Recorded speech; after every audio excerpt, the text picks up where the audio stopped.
All right, we're ready to go. Andrea? We are showing 107 joined and more coming in all the time. So great. Well, wonderful. So folks, I think we ought to get started. More people are going to be joining us, but we have almost 120 people on the call right now, and we've had a lot more register, and take some time for folks to get their computer all set up and ready to rip. But we welcome you today. This is the first annual Ohio River Recreation Trail Summit, and as you all know, we were intending to have this in person in Lawrenceburg at their beautiful facility right there where you can see 3 different states. But of course, we've been forced to meet this way. But the good news is we have people from all kinds of places joining us today. So this is wonderful. So thank you so much. And if you're just joining us, please take a moment to put into the chat your name and your organizational affiliation and the community you represent. And we'll be able to see who is with us. And I want to let everybody know that we are recording this session. And we'll have a link that we'll be sending to you afterwards, so you'll be able to share it and with your colleagues. So let's see, we're ready to begin. So make sure you stay on mute. Use the chat function to communicate with each other. We'd love to have you stay with your video on so we can see your face and see who's in the house. And without further ado, we'd like to start with a 3-minute video produced for us at no charge by Curtis Creative from Louisville. And it will set the stage for the rest of our work today. So if we can play that video, that'd be great.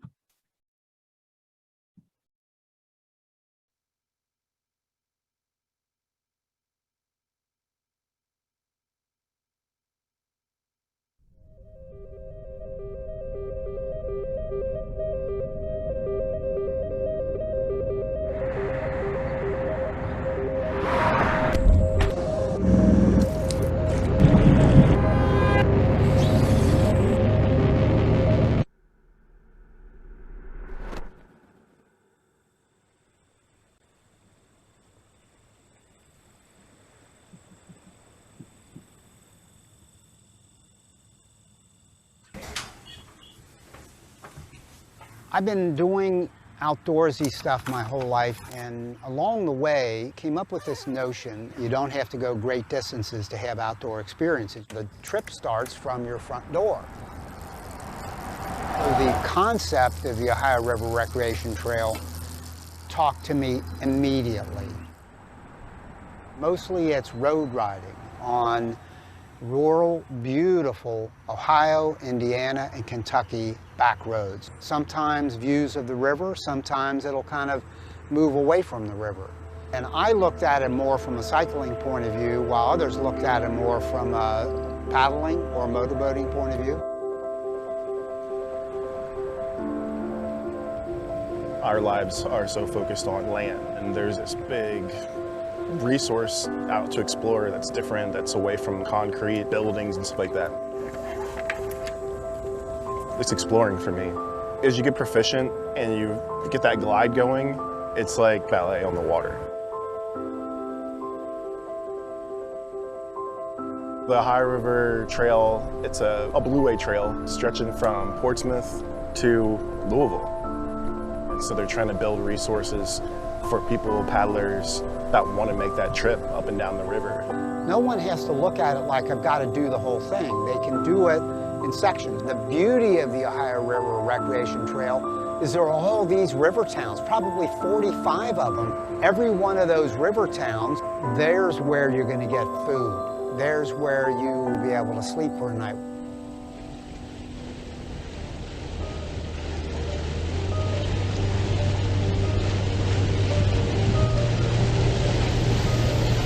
Oh, I love the water. So any kind of water, lake water, river water, bath water. I like all kinds of water. It takes the stress out of your day. If you've had a busy day at work, being out there with just you and a few people, there's nothing like it. I cherish our time on the water. Seeing her little wild hair fly in the breeze, and you know, there's something about wind in your face and light reflecting off the water and the feeling of going up and down that that I want her to have that kind of visceral experience. It's your river, right? It's our river.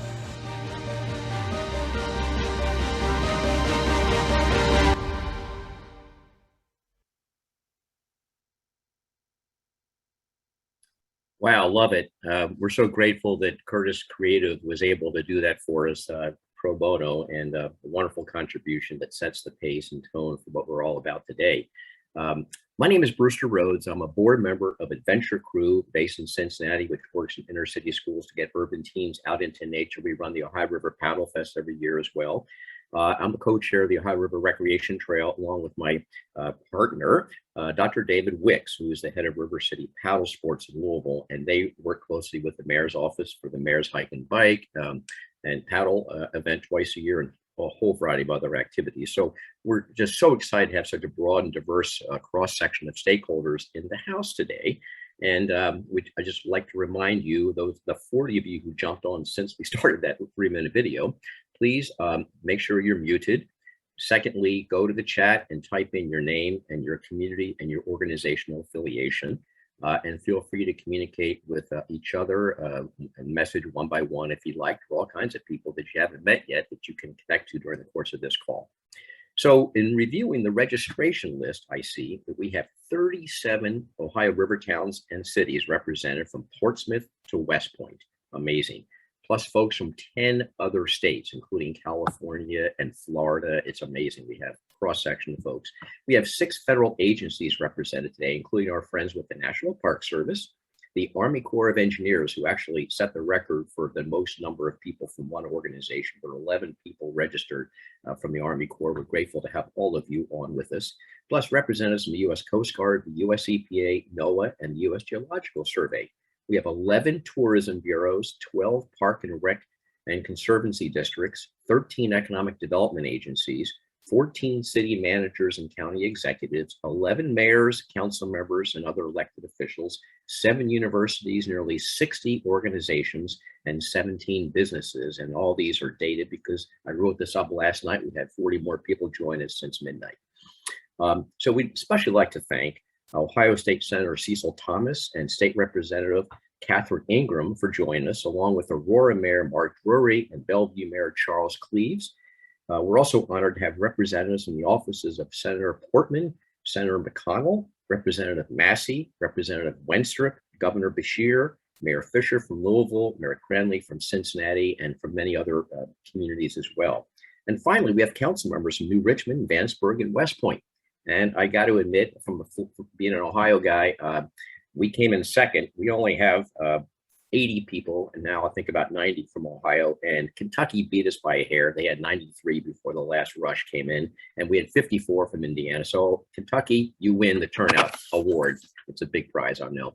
So I apologize for missing any elected officials who may be here or represented. It's always dangerous to do this. You know, there's an old African proverb that says, if you want to go fast, go alone. If you want to go far, go together. Well, we want to continue working together with each of you, your communities and your organizations, to go far with this project. But we also want to go fast as we can together to bring the benefits of the Ohio River Recreation Trail to the people who live along the Ohio and to those who visit us as soon as we possibly can. So you can see our packed agenda on the screen momentarily. And I promise to keep folks on schedule to respect your valuable time. So let's get started. You know, great initiatives like this one always need elected officials at the local, state, and federal levels as advocates and partners. And we are grateful today to have messages from Louisville Mayor Greg Fischer and Ohio Senator and avid paddler Rob Portman. We will hear one later in the program from Representative Tom Massey. So let's hear what the mayor and the senator have to say. Take it away, Helen.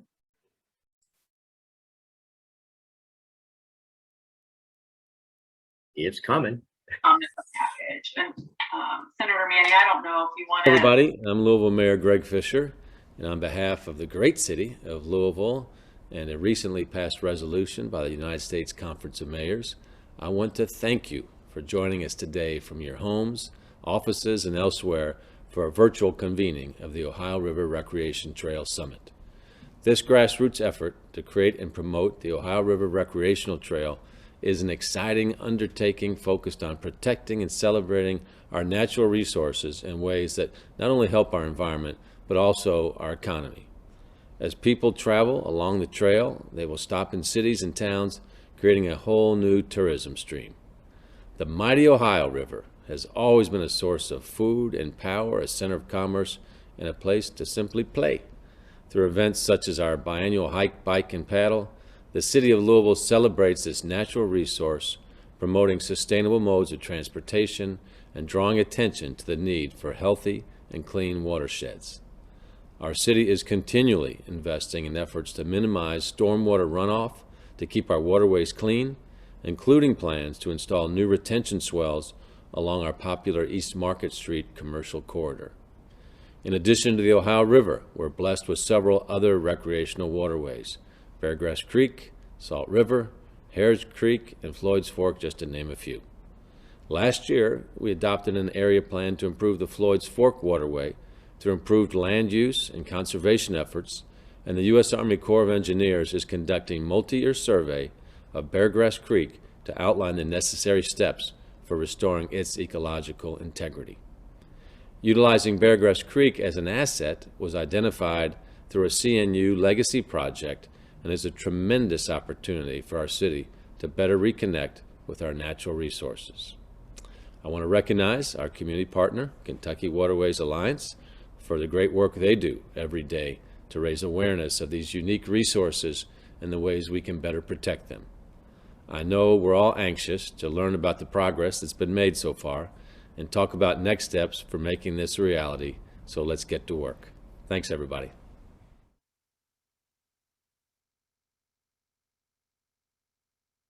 Hi, I'm U.S. Senator Rob Portman.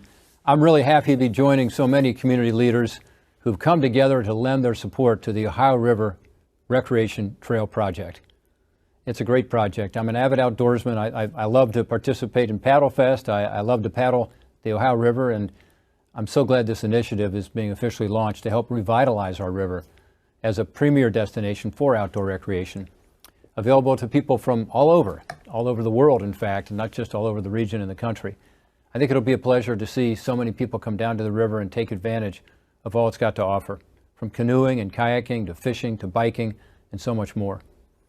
In turn, this investment is going to help us spur even more development and opportunity for some of our great communities along the Ohio River that need it, from Portsmouth, Ohio to West Point, Kentucky. I'm committed to doing everything I can as a partner here in Washington to support this important initiative for the region. And I look forward to working with my colleagues in the House and the Senate to ensure the National Park Service, certainly the Army Corps of Engineers, the Coast Guard, and other federal agencies continue to support the Ohio River Recreation Trail Project. And I urge everyone here at today's summit to do all you can to lend your support to this crucial initiative for the region. I look forward to working with you to support this, which means so much to all of us. Together, we can move the Ohio River Recreation Project forward and make Ohio a welcoming and accessible place and an accessible river for all of us. Thanks for all your support for this project, and I can't wait to see you on the trail. Well, that's great. It's wonderful to have friends in high places, and we are fortunate that we do. So now let's bring us off to speed on the Ohio River Recreation Trail work to date. Let me introduce and turn it over to my colleague, Dr. David Wicks, for an overview presentation. Take it away, David. Well, thank you very much, Brewster. Yes, my name is David Wicks from Louisville, Kentucky, and I am co-chair of the Ohio River Recreation Trail. I am very pleased to provide an overview of the work to date developing the trail. Next. The Ohio River Recreation Trail promotes on and off water outdoor recreation along the Ohio River corridor from Portsmouth to West Point. We are all about connecting communities to increase local and regional adventure tourism. Next. Our work began 3 years ago when organizers of the Ohio River Paddle Fest and the River City Paddle Sports took an overnight canoe trip from Cincinnati to Louisville in 30-foot Voyager canoes.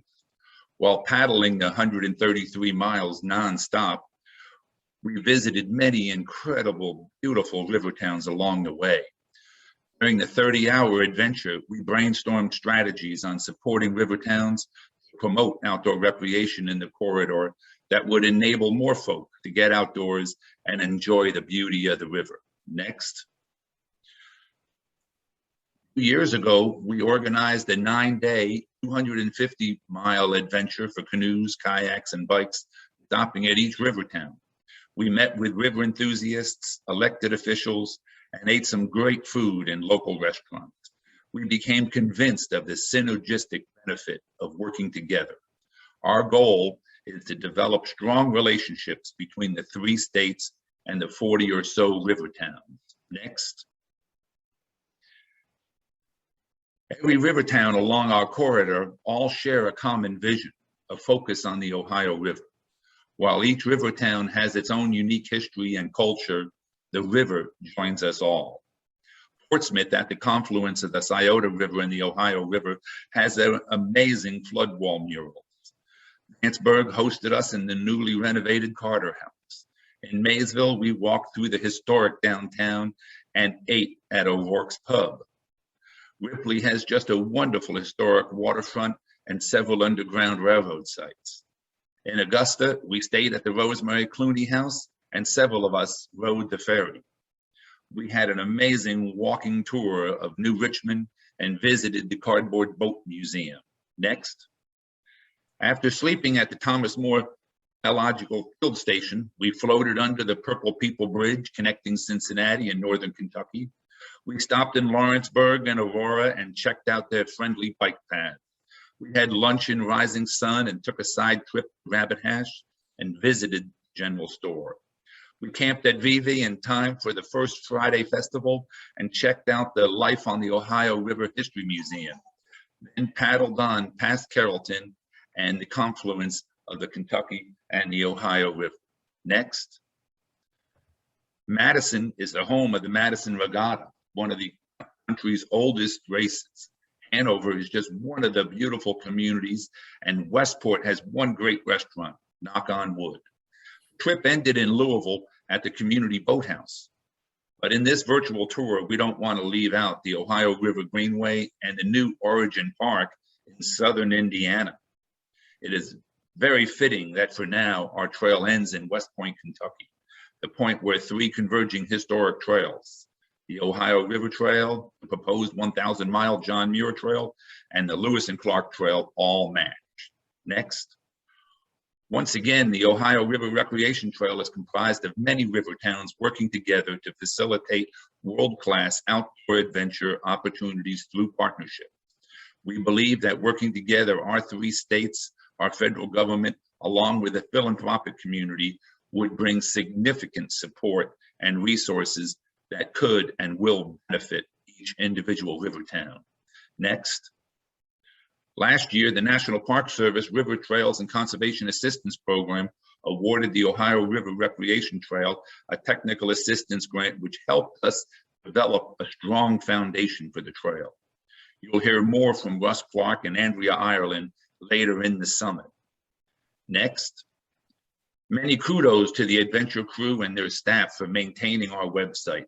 The site features all of the participating river towns, their festivals, events. It has an introduction to river safety, river history, and the links for the webinars, the Rivertown Review reports, and is the launching pad for the Ohio River Digital Guide. The photos on the site were donated by John Nation and Joe Wallach, and they just provide a great glimpse of our river. Next. Over the past year, we've worked hard on several initiatives. First and foremost is the mobile-friendly digital guide to the Ohio developed by OKI for both boating and bike travelers. The digital guide provides real-time barge location, speed, and sail lines that is essential for safety of river enthusiasts. The guide provides the locations and descriptions and photos of marinas, river access points, bike trails, campgrounds, etc. Everything an adventurer needs to plan safe trips. Next. In addition to the guide, in this time of COVID, we have been busy, and here's a few more highlights. While the Ohio River, or with the Ohio River Basin Alliance and/or Senko, we host the Ohio River Discussion Series. These flyers shown represent the focus of the webinars: safety on the river, environmental issues, and river towns with their history and culture. Recordings of all the webinars are on ORRT's website. Next. The Rivertown Reviews work with the 9 communities. Plans are in the works to offer a 3rd round of these community-based workshops focused on local adventure. An overview of the process along with a panel of folks will follow. Next. The Ohio River Recreation Trail is just incredibly pleased to be a regional partner of the Lewis and Clark National Historic Trail. As a result of congressional action, the entire Ohio River has been included in the trail. Next. Finally, the Ohio River Recreation Trail is providing leadership to the current plan for the Ohio River Basin 2020 to 2025. This collaboration brings together recreation, education, commercial, and ecological restoration projects into one initiative. We are speaking with one voice. Next, we look forward to building a sustainable organization that supports each individual river town, as well as the overall river. More information on how you can support our work, the work, over the next year will be presented at the including presentations of the summit. Next. In summary, recreation infrastructure on the Ohio River provides a key to human health, community development, and ecological restoration of the entire corridor. I would like to conclude with just a few quotes from your registration question. What did you see as the value of the Ohio River Recreation Trail? Connecting the natural and built environment creates healthy and vibrant individuals. Linking communities bring new and economic recreational opportunities to the region. Here's a word cloud of your vision statements and 2 more quotes. As an economic driver, while improving safety, it is an invaluable environmental, cultural, and recreational asset, developing a cohesive and common message about the river. The bottom line is the ORRT brings adventure close to home and introduces locals and travelers to the river they might not have discovered otherwise. Next. While working in tandem with us, the National Lewis and Clark National Historic Trail folks are just wonderful. The sense of adventure exhibited by Lewis and Clark can be had today as you explore our complicated but rich history and natural beauty of our valley. The next speaker, Schimmel, embodies this adventuresome spirit nationwide. He works for Solimar International under contract with NPS to promote our region. Thank you for your attention, and take it away, Derek.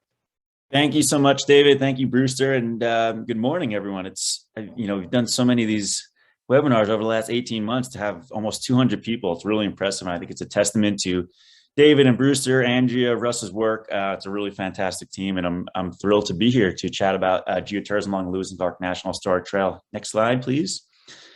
Here's kind of an overview of what the trail looks like. So it's a big one. Lewis and Clark, they moved all the way from Pittsburgh to Oregon and back. As a result, as David said, of an act of Congress in 2019, the Eastern expansion was included. So for I believe it was in the early 70s, it was inducted to begin in Wood River, Illinois. You could see the red line there. And back in 2019, prior to the pandemic, again, an act of Congress moved this along the Ohio River and bits of the Mississippi as well. So the ORRT, the Ohio River Recreation Trail, has been a really fantastic partner ever since. As you can see here, with that new addition, it's been 4,900 miles, 16 states through 15 Indian reservations. There's close to 6,200 miles of auto route and nearly 1,500 miles of water trail. So it's a large trail. It really almost stretches from sea to shining sea, pardon me. And it exemplifies really what that heartbeat is of America. And really along the Ohio River, it really does a fantastic job doing that. It's amazing to see the differences between what we're seeing out west along the Columbia River and the Missouri River and what the Ohio River has to offer. And it's really just been a fantastic addition. Next slide.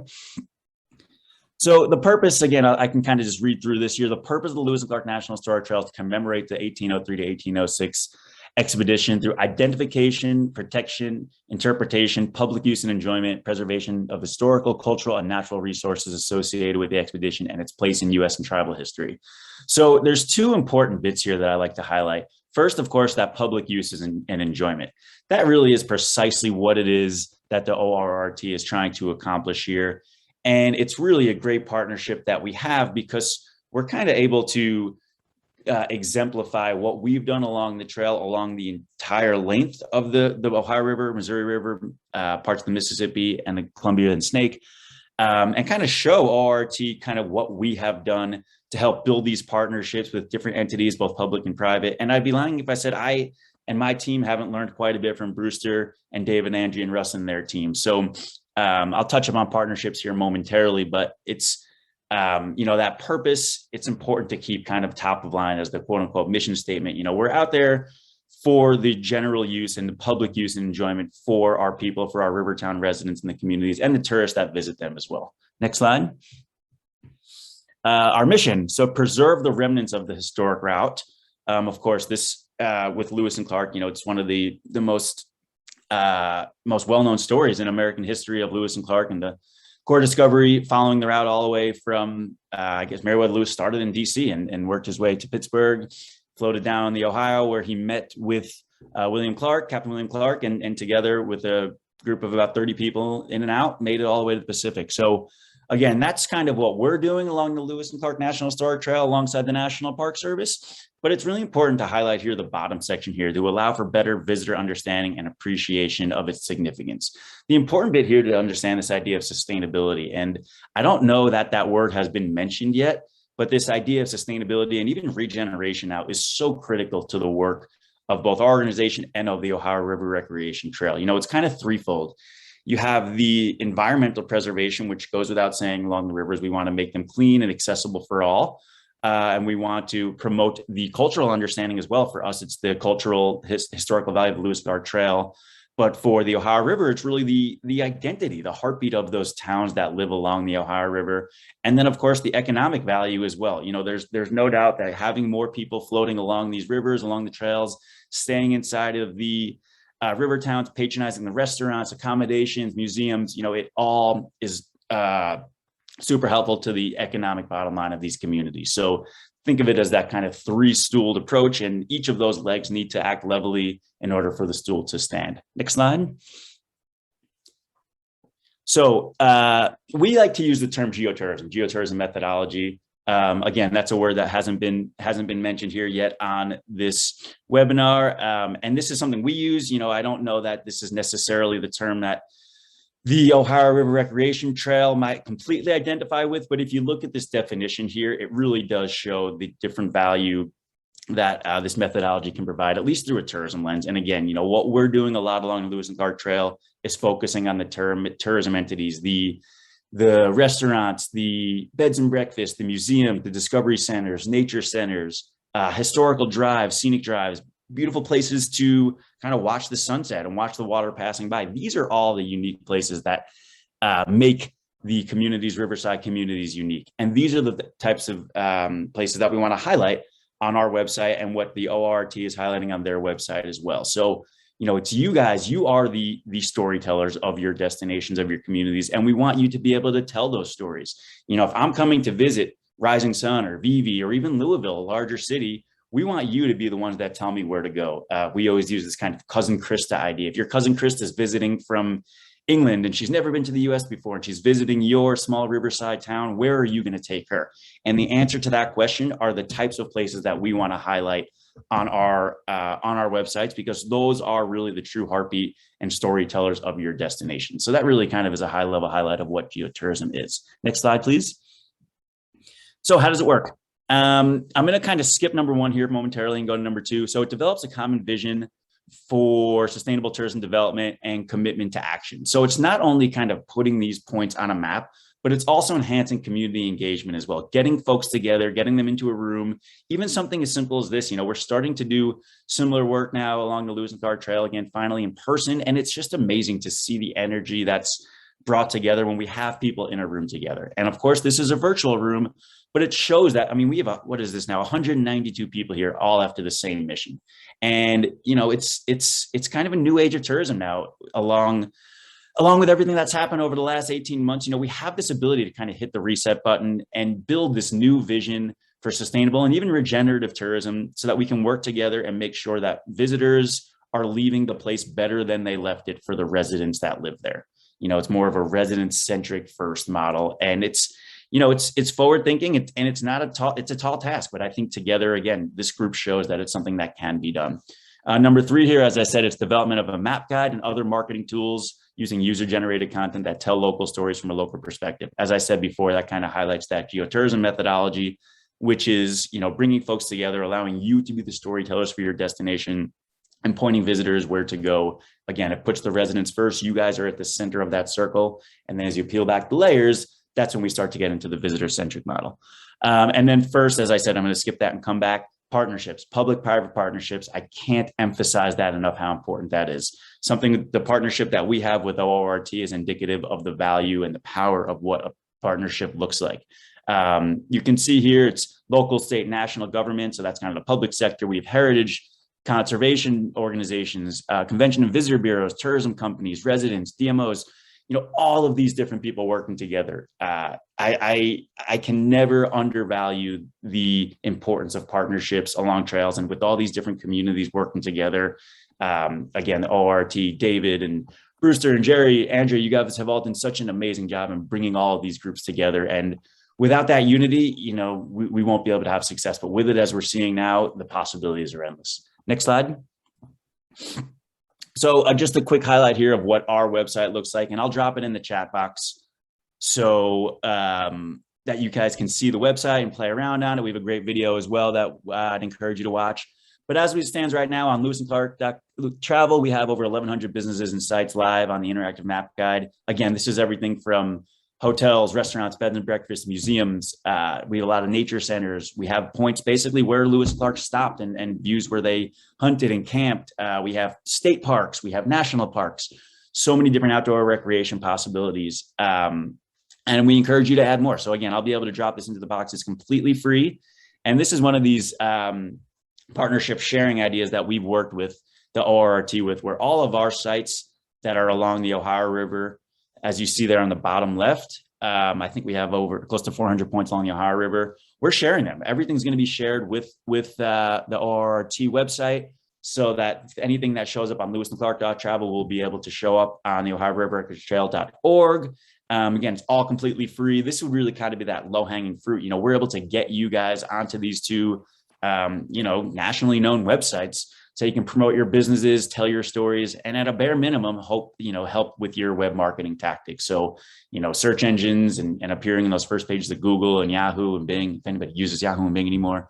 You know, this web marketing and backlinks, it really helps with that. But even deeper, again, it just connects all these different folks together, allows you to be part of this community and be part of these different workshops and visioning exercises, and just combine with your fellow partners and neighbors along the trail to help with the sustainability across the board.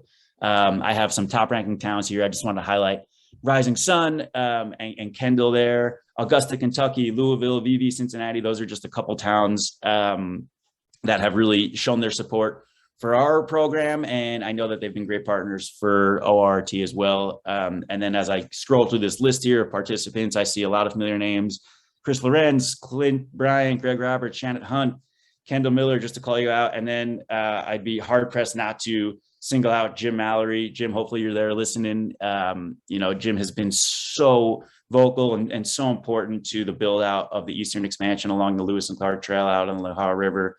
So we thank you so much for your help and everything you've done. Yeah, so I'll kick it to the next slide.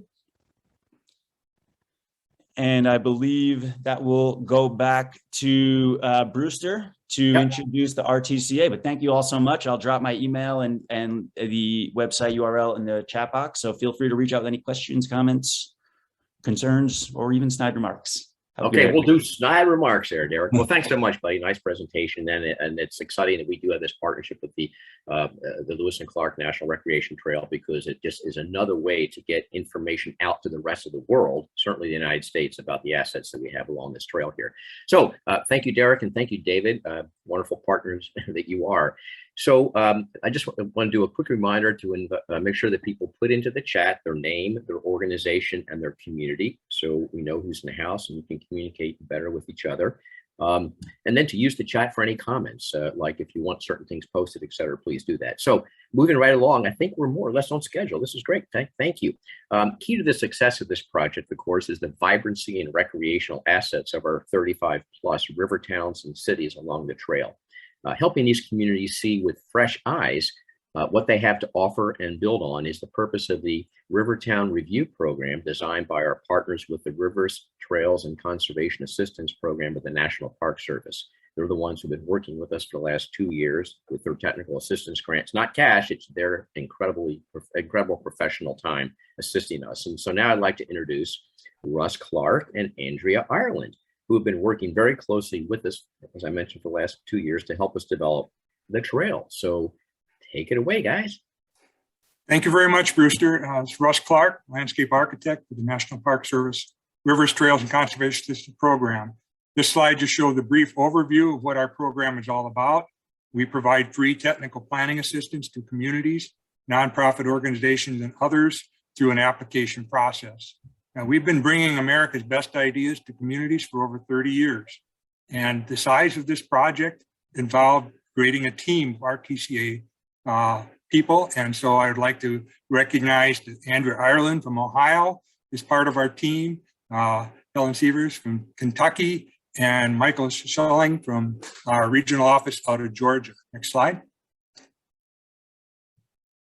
So the idea for Rivertown Review basically came out of an initial brainstorming process with the partners back in November of 2019.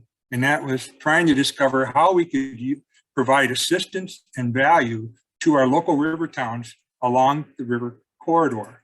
And so the idea of creating a Rivertown Review process was basically birthed out of that particular meeting. And the intent was to enhance the value of land and water-based outdoor recreation possibilities, and basically to provide fresh eyes to enhance outdoor recreation and tourism in communities. And this process is basically to follow like many trail town programs are across the country, helping people rediscover what they already have. Next slide. So the ask went out, one too far. There we go. The ask was, we went out to the communities along the Ohio River and asked if they would like to have some professional planners and folks from the Ohio River Recreation Trail and the Lewis Clark Geotourism Project come to the town and talk about enhancing outdoor recreation possibilities, provide a free quick assessment of the resources, facilitate a brainstorming process, provide recommendations, and then do a Rivertown Review process to help communities see their recreation and tourism possibilities to identify potential actions they could pursue. Next slide. There are 34 Rivertown communities in the corridor from Portsmouth, Ohio to West Point, Kentucky. We received 8 communities or organizations submitting letters requesting Rivertown reviews, and those that submitted also were required to provide additional documentation once we agreed to take on those communities. Next slide. We developed a 5-step process to implement this effort.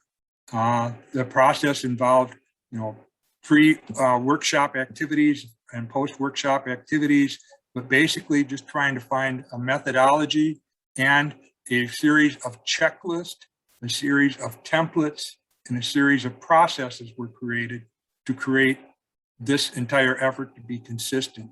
And ultimately, we will be assembling a Rivertown Review toolkit that includes all of these particular templates and checklists for others to use and be able to continue this process.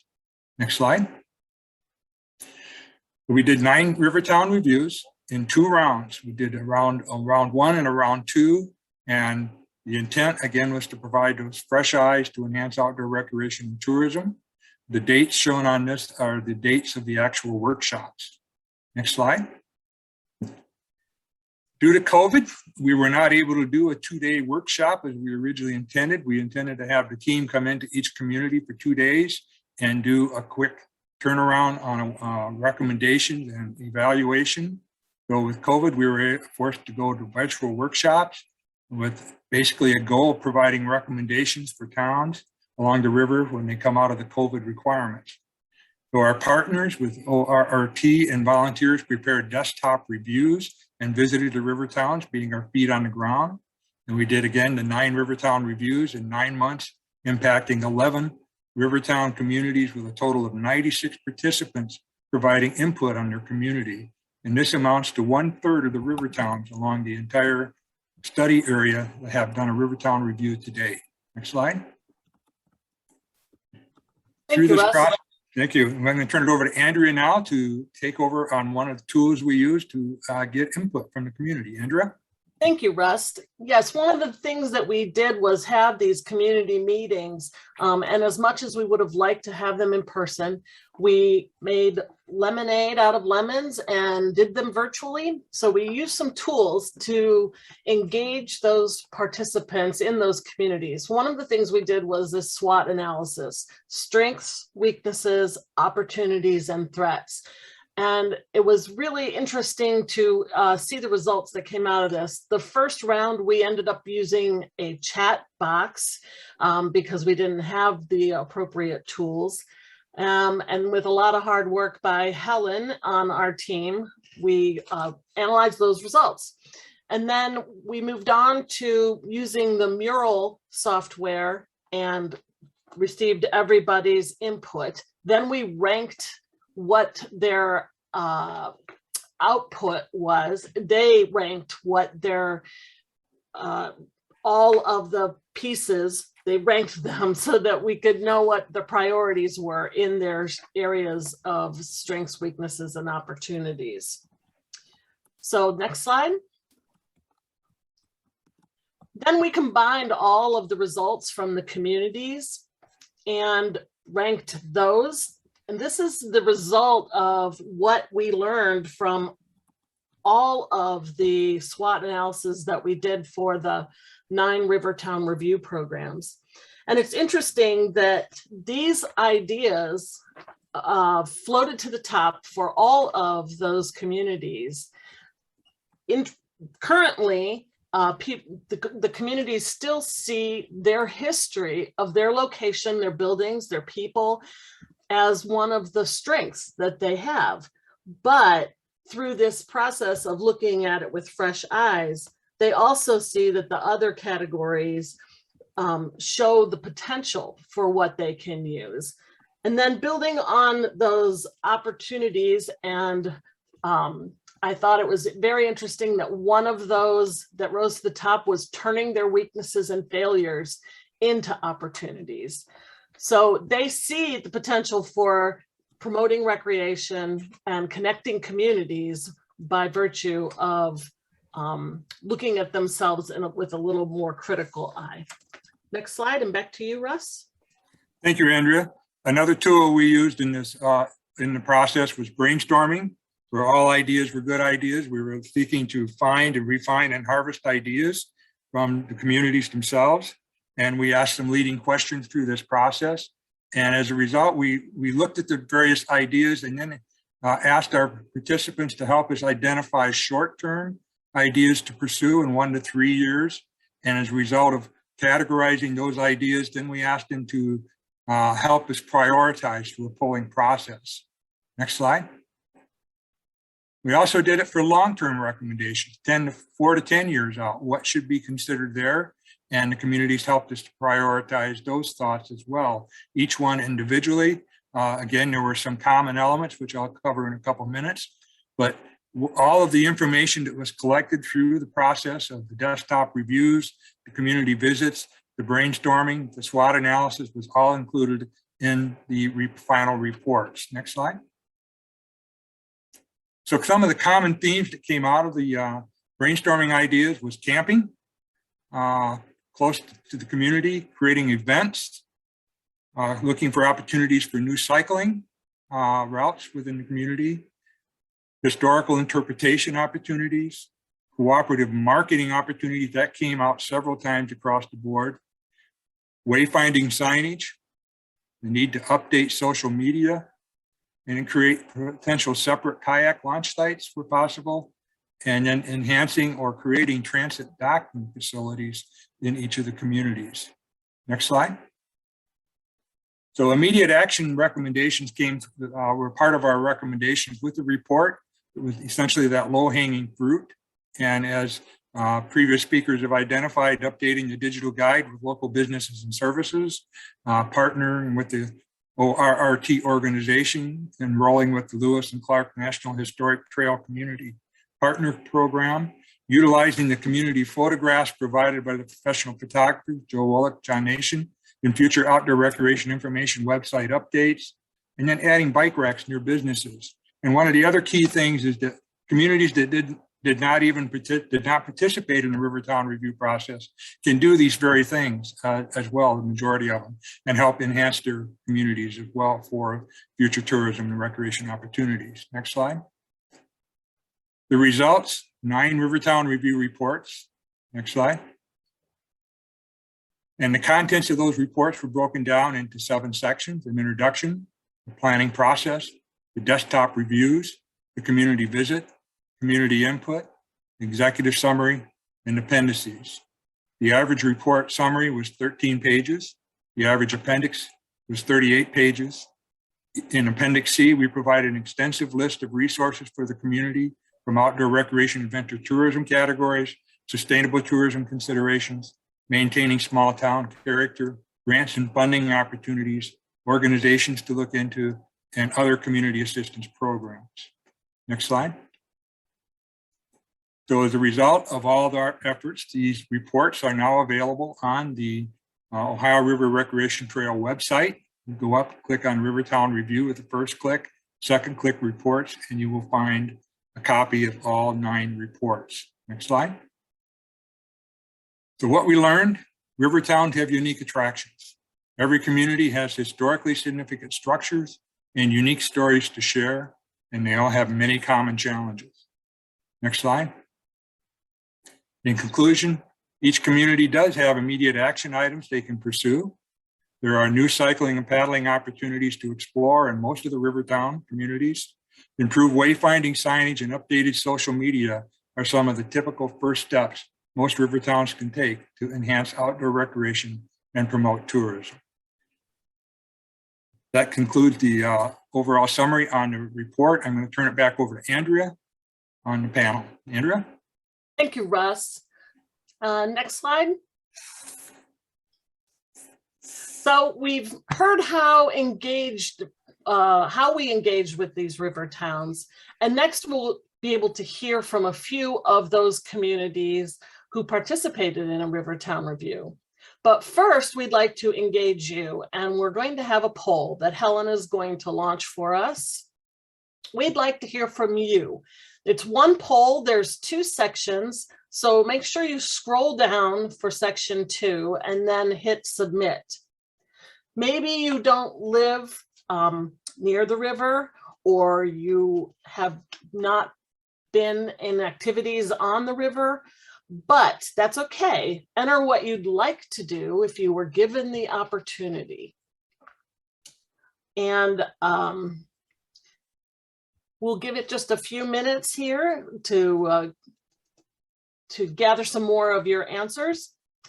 While you're making your choices, consider how any river town could more fully embrace these ideas, these activities through the Ohio River Recreation Trail, which is part of the work that we're doing. See those results coming in. This is almost like a horse race.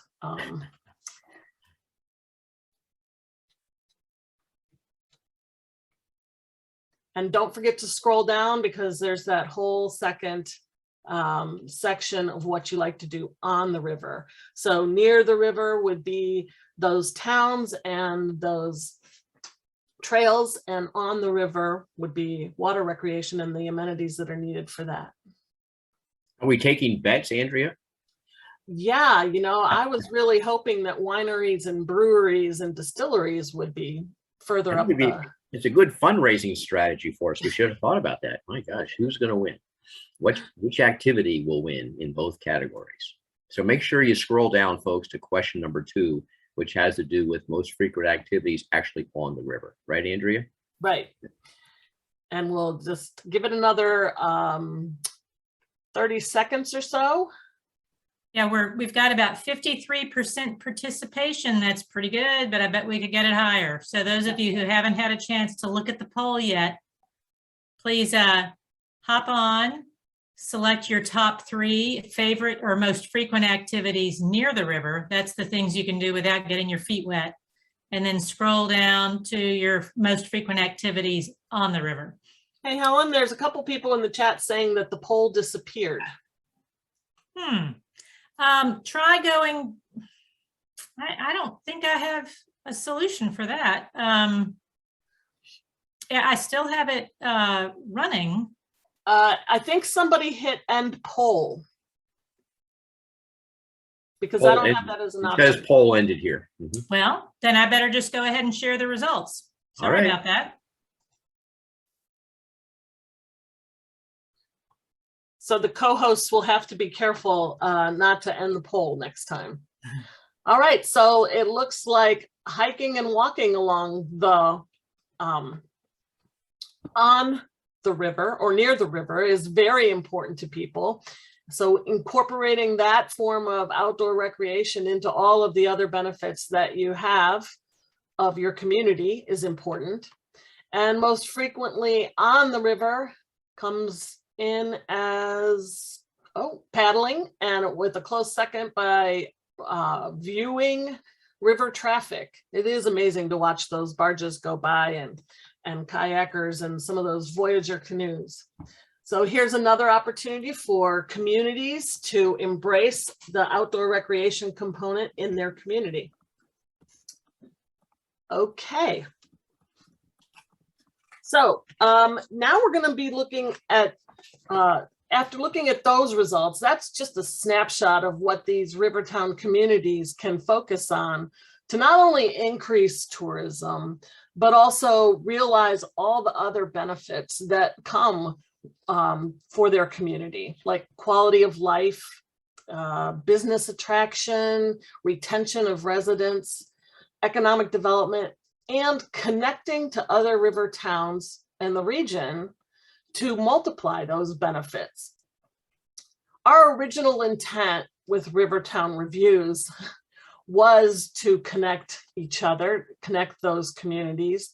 And then as we had to go virtual, it also became strategies for how those communities could come out of the impacts of COVID and to be more relevant and resilient, be sustainable, as Derek said, and regenerative. And this has become an opportunity for them to present themselves in a new way, to look at promoting recreation and connecting communities. So now we're going to talk about, we're going to talk to some of the communities who participated. I've been thinking about how these small towns are really gateway communities. In the National Park Service, we often think that those towns in the middle of nowhere that are the only place outside a national park serving the needs of those travelers and tourists, places like Gardner, Montana, or Tucson, Arizona for the Grand Canyon. But these river towns are gateway communities to the Ohio River and for all the opportunities that it presents.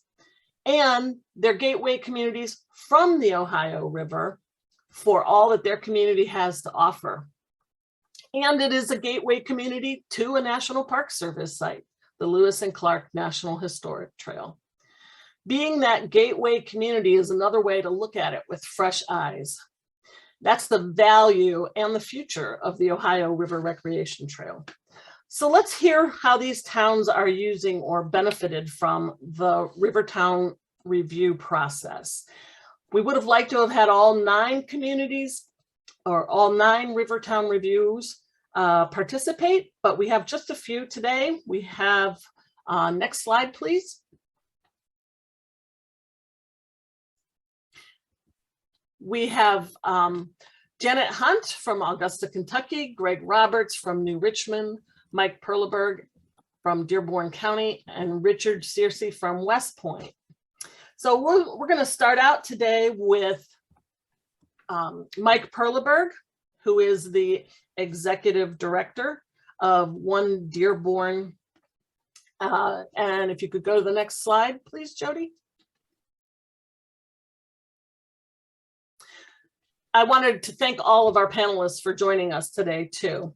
So Mike, what tools or mechanisms, programs are you hopeful that you can leverage with the help of the Rivertown Review reports? What benefit are you seeing from that?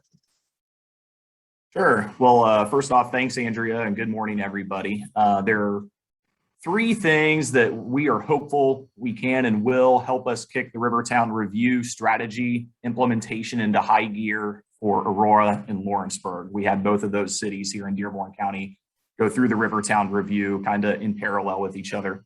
The city of Lawrenceburg, with full support of Mayor Kelly Milan and the city council, has identified its riverfront as the next transformational project in the city, and is proposing a $14.5 million investment in the city's riverfront to make it an attractive stopping point for boaters and paddlers on the river, and welcoming those folks into Lawrenceburg's historic downtown business district.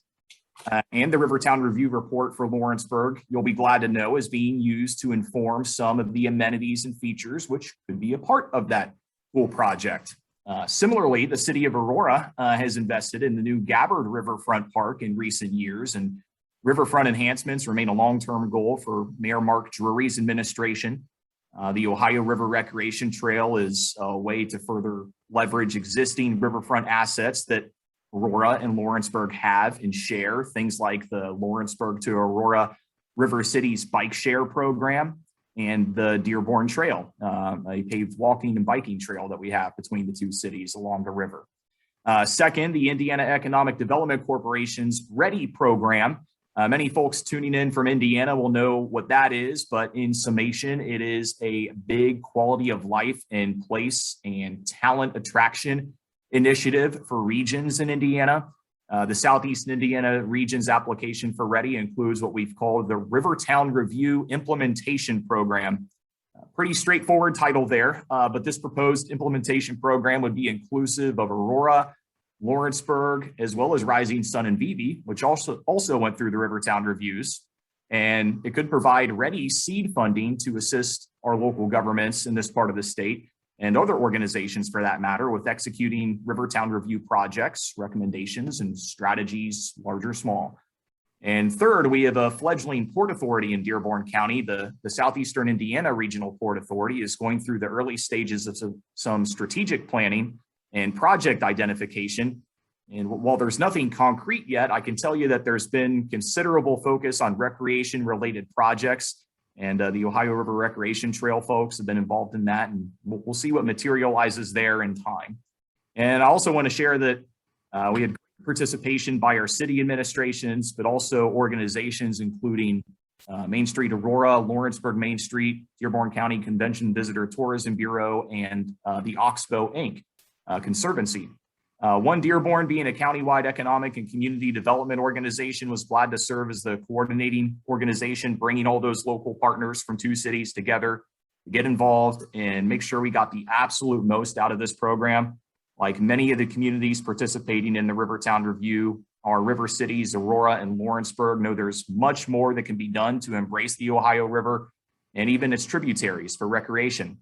And part of that is expanding the general perception of the Ohio River being a flood nuisance or a way for barges to transport aggregate up and down, and really leaning into the river as a unique and underutilized tourism and quality of place asset.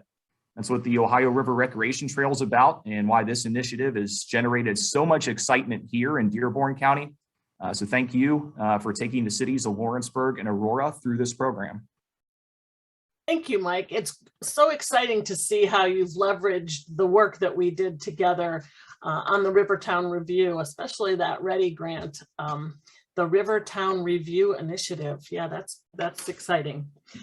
So our next presenter or our next panelist is Janet Hunt. She's the tourism director for Augusta and Bracken County in Kentucky. Good morning, Janet. Good morning. So my question for you is, did you see anything in your community with these fresh eyes that we keep talking about? Perhaps a new perspective on your unique Rivertown position? And how did you act on it, or will you act on it?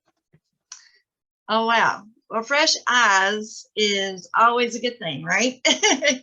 When you live in the community, you kind of take for granted and you don't step out of the box. So with the review, it helped me step out of the box to think what I could do different. So when I received the report back from the Rivertown Review, this gave me an opportunity to regroup and reorganize my goals as a tourism director to make things bigger and better for our community.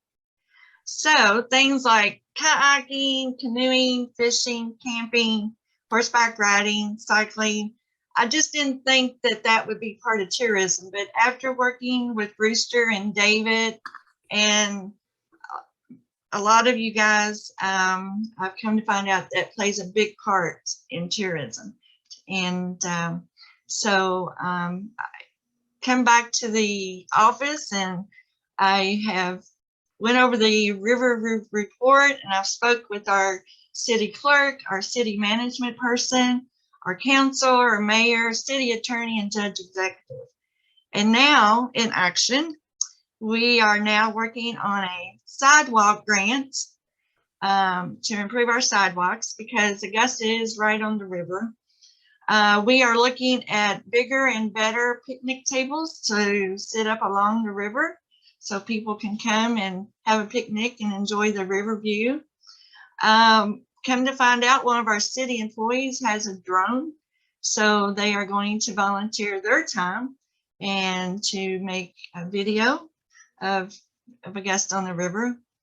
I'm also searching for information on electric stations for electric bikes and electric cars. So I'm working with the city attorney on that. And since now I have the Lewis and Clark signage, I am working with the judge executive to get that placed on Route 8 within the Augusta city limits. So thank you all so much for your time and your dedication and working with me and others and making a visit to Augusta. So. Thank you, Janet. It's so interesting and cool to see how Augusta is embracing this. It's going to make you even more busy than you already are, I have a feeling. Yes. So our next panelist is Greg Roberts from New Richmond, Ohio. He is a administrator there in New Richmond, and New Richmond had the benefit, or perhaps not, of being our first Rivertown Review. So we learned a lot going through that process, and they were sort of our guinea pig at the beginning to see how this would actually work. So welcome, Greg. My question for you is, what challenges did the Rivertown Review identify for your community? And if you could share some recommendations from your report that you have identified to overcome those challenges. Well, thank you, Andrea.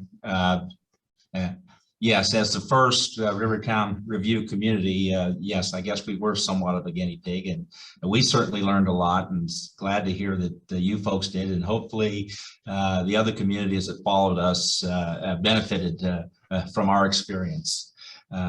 But to answer your question, one of the things, and it was been mentioned before here, in terms of having the importance of having fresh eyes look at your community, and particularly trained and professional eyes that can see things that we as locals can't always see.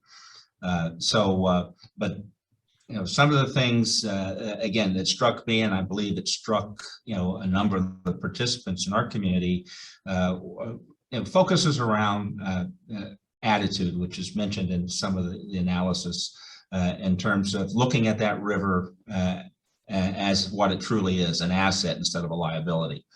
Yes, there are issues concerning all of our river towns being along the river, but that's rare concern in terms of the time when it's just a beautiful asset that we need to focus on and take advantage of. And that's what the Rivertown Review has done for New Richmond, and what the Ohio River Recreational Trail and National Park Service has so graciously provided. I tell our fiscal people always, and again, to point out the fact that this process for these communities, I hope I'm not revealing a secret, was totally free, didn't cost us a dime. And I always tell my fiscal people, my village council, that free is always in our budget. And so, I highly recommend other communities get involved with the process. And again, I say it's free, but all these wonderful things that these groups are doing cost money, and I highly recommend that we continue to support collectively the efforts of these groups.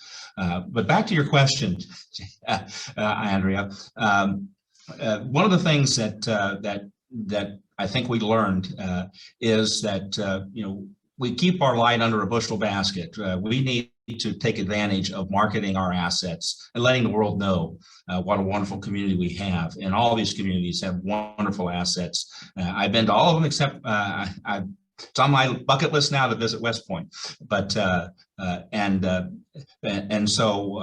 obviously we're going to, we're very proud of our little town here in New Richmond, our wonderful history, and what a beautiful town we have. But there's always room for improvement, and that's the main thing. It's been an incredible year. It's been exactly a year, I think, since the Rivertown Review process started in New Richmond, and boy, what a wild year it's been. In the middle of a pandemic, we've seen incredible business activity in New Richmond, and I'll give Rivertown Review the full credit for it. We've got a kayak launch in New Richmond. We have a kayak rental business that sells bait. So come to New Richmond and rent a kayak and kayak the Ohio River, go fishing, and just some incredibly positive things that are happening. We're a little bit behind, I think, in terms of, state and other support in terms of planning and developing and beautifying and improving our recreational assets on the river. My hat's off to the state of Indiana and what they're doing in their communities in terms of funding their river assets. I would encourage my friends in Columbus to take note and see what we can do to stay in step with our friends in Indiana. The primary thing that for myself getting involved with this group is the nature, what was talked about a little bit by Derek in terms of partnerships. And locally, we've had wonderful partnerships with our business community, civic groups, including Renaissance New Richmond, that have been doing incredibly wonderful things that, again, that is from the private sector. And it's so important, we in government, I think a lot of times we think we can do more than what we can, and a lot of people expect us to do more than what we can. And so private sector is critical to getting involved. And of course, those, folks that represent us, elected officials and whatnot. And as far as our elected officials here in New Richmond, they have listened, they have watched what's happening and seen the power of people doing positive things and improving this community. And it's just started, and we hope to be a part of this process and to continue to improve our recreational assets here in New Richmond. We're a coal community. We've lost a power plant, a coal power plant. We're losing another one locally. And so it's important as far as economic development that we keep a positive attitude, look for other opportunities to sustain our community and make it a wonderful place to live and make it even better. Thank you. Great. Thanks, Greg. I didn't even get to ask the question about what would be beneficial to engage elected officials, but you nailed it. Interesting that one of your challenges was also one of the weaknesses that were identified in the SWOT with being budget and saying that RTCA is free. We like to say we don't bring money to the table. We don't cost anything, but we are valuable. So thanks, Greg. On to our last panelist is Richard Searcy from West Point, Kentucky. I love this quote that he sent to me in an email. In West Point, we celebrate the days we go to the river and the days the river comes to us. That's awesome. So my question for you, Richard, is how does the ORRT fit in with your community's approach to regionalism? How might your community or tourism organization look to leverage all that the ORRT has to offer? Well, thanks for having me. I want to point out that we were the last Rivertown Review. So we got all the benefit of everything everybody else suffered through. We do appreciate that. I can't tell you how important the review has been to us in the city. First of all, it gave us a really great set of fresh eyes, which everyone spoke of, but more so for us, it's given us a formal document that we can go to city leadership, perhaps investors, and more importantly, our own citizens to let them understand how important and what an asset our river is and how we should be using it. The last 2 or 3 pages of the review that have all of the resources to people who you can contact, those are just miraculous. So that in and of itself is worth the time and effort that we put into it. As far as regionalism goes, due to the size of our city, we really must be regionalized. We're a small town of about 800 people. We're right on the river. We have some old leadership. We have some old homes. We have a lot of work to do, but the regional connection from the trail gives us a broader base to draw from. One of our issues in West Point is that we have no restaurants and we have very limited lodging. And since we can leverage this with other communities surrounding us, we can help offset some of those deficiencies by offering restaurants and lodging in other communities that are close. Our real hope is to leverage this review into creating a cultural center in West Point. It was part of the review. It was part of our opportunities. We have an existing school that was closed recently due to lack of students. And we have the opportunity to take that over. We'll need some funding to do that. But we believe that could serve as a launch point for the Ohio River Recreation Trail and perhaps even the end of it. We would like to have an interpretive center there for the Lewis and Clark Trail. And of course, the John Muir Trail is also part of, it comes through West Point. So we're looking at the overall review as a catalyst to bring all of these things together and put them all perhaps into one building in one place and one point in Kentucky that would enhance not only West Point, which we can really use the help, but it would enhance the whole region and all the cities surrounding us, Radcliffe, Muldrow. We're on the tail end of Louisville. And I would like to point out, we were the last to get reviewed and we're at the very end of the trail. So, you know, that thing about stuff flowing downhill, maybe that's the way it really is. So,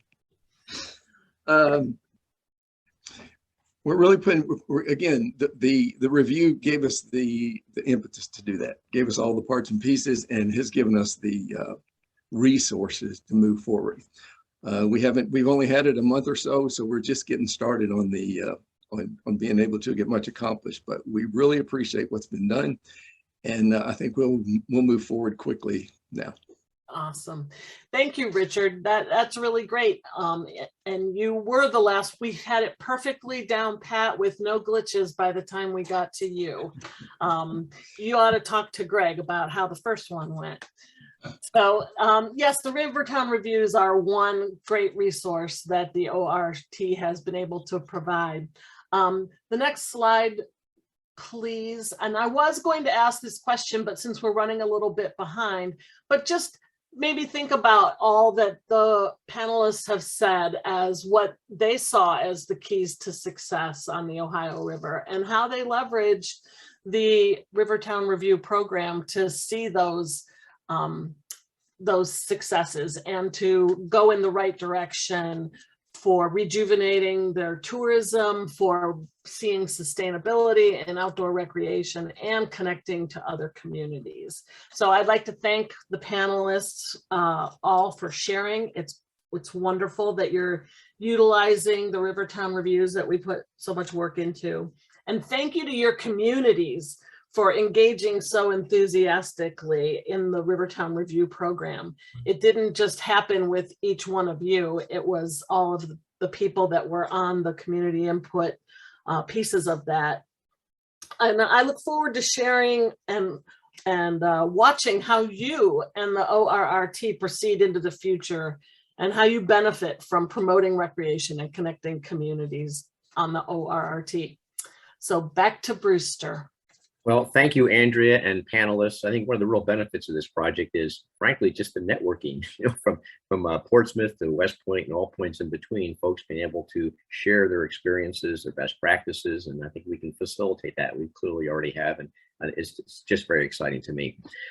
So I should also let everybody know that there's such rich dialogue going on in the chat, links, etc., and what we will do in the foreseeable future, next day or two, is to communicate with you with a link so that you can in turn review what's in the chat, grab that information and make use of it yourselves here. Okay, so moving right along, we have two videos right now from folks who couldn't be with us but are very important partners. And the first one is from Congressman Thomas Massey, who represents, again, a huge congressional district, all essentially of the Kentucky riverfront from Vanceburg all the way down almost to Louisville. And we're grateful for his support and his staff especially as well. So let's take it away. You have to turn your volume up a bit on your own computer to hear him, but let's go with it. Hi, this is Congressman Thomas Massey. I'm glad to join you here at our virtual summit for the Ohio Recreational River Trails. I was County Judge Executive in Lewis County, and during that period of time, I realized one of our biggest assets was the Kinnickinnick Creek, and I encourage you all to check that out sometime. If you want to know what the Ohio River was like before the locks and dams went on it, the Kinnickinnick River is probably, as far as flora and fauna go, the most faithful representative of what the river was like then. But we've got a beautiful river now. It's my honor to represent 280 miles of that river, all the way from Catlettsburg, Kentucky, down to Louisville, Kentucky. We've got 3 locks and dams in the district. And one of the things that I've been working on and hope that can eventually get across the finish line is getting some attention from the Army Corps of Engineers on the boat launches, the ramps that we have along that 280-mile stretch of river. I think it's important that people get to experience the river and get to enjoy it. Of course, the boat launches are important too for river rescue and first responders to get to the river. We'll need to get those boat launches cleaned so that tourists and people who live in the area can enjoy the river. And we also need to get some of the waterways dredged so that you can get to the river. The river's just a great resource. I'm glad to see y'all are focusing on it. It provides for transportation, for industry. It's sort of like, you know, the natural internet that when our founding fathers inherited when they established this country. But long before then, the Indians used it. The Native Americans knew how valuable it was, and it was a source of transportation for them. And I'm just glad to see y'all are focused on it. Good luck on all your projects. Let me know if I can help you out in any way. In the meantime, enjoy the river. On behalf of the state of Indiana, our Governor Eric Holcomb and our Lieutenant Governor Suzanne Crouch, let me extend a warm welcome to all those participating in today's summit. I'm Elaine Beadle, and I'm honored to serve as the Secretary and CEO of the Indiana Destination Development Corporation. And let me share my enthusiasm for the Ohio River Recreation Trail and the collaboration between Ohio, Kentucky, and Indiana. As a region working together, we can accomplish these important and impactful projects which will benefit all of us, as well as all of those who will come to experience the trail and the waterways. We're pleased that our communities of Aurora, Clarksville, Jeffersonville, Lawrenceburg, New Albany, Rising Sun, and Vevey are actively participating. The Ohio River Recreation Trail fits nicely with the mission of the Indiana Destination Development Corporation. And for that reason, we will be supporting your efforts. Our mission is to attract visitors to Indiana to experience all we have to offer, but also to promote Indiana's quality of life, to attract talent, retain graduates, and to convert those visitors to residents. The Ohio River is a wonderful resource and a beautiful amenity for all of us to enjoy. Let me take a second to tell you a fond memory that I have of the Ohio River.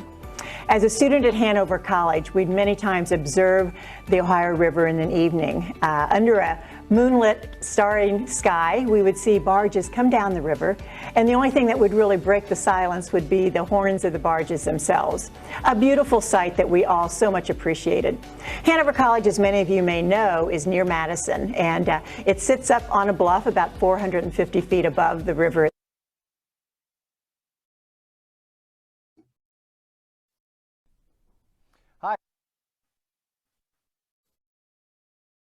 Well, it seems we have a little glitch here, folks, and I apologize. I apologize for not properly introducing Elaine Beadle with her key role as director of the Destination Development Corporation in Indiana, but we were 90% through her very articulate video, so I apologize to you all. But let's just move along here. We're so grateful that both Thomas Massey and Elaine Beadle are in positions to help bring resources, we believe, to the table to help make this next series of activities we're going to undertake with you all possible. So now I'd like to introduce a wonderful colleague who's a leader in our steering committee, Frances Manone, who lives in the greater Cincinnati area, is an avid paddler, a big-time rower, and professionally, she's an expert as a consultant in public financing, thinking through how resources can be brought to the table to make big projects work through creative public financing. So Frances has played a key role in developing with us a strategy for our next steps in developing this effort.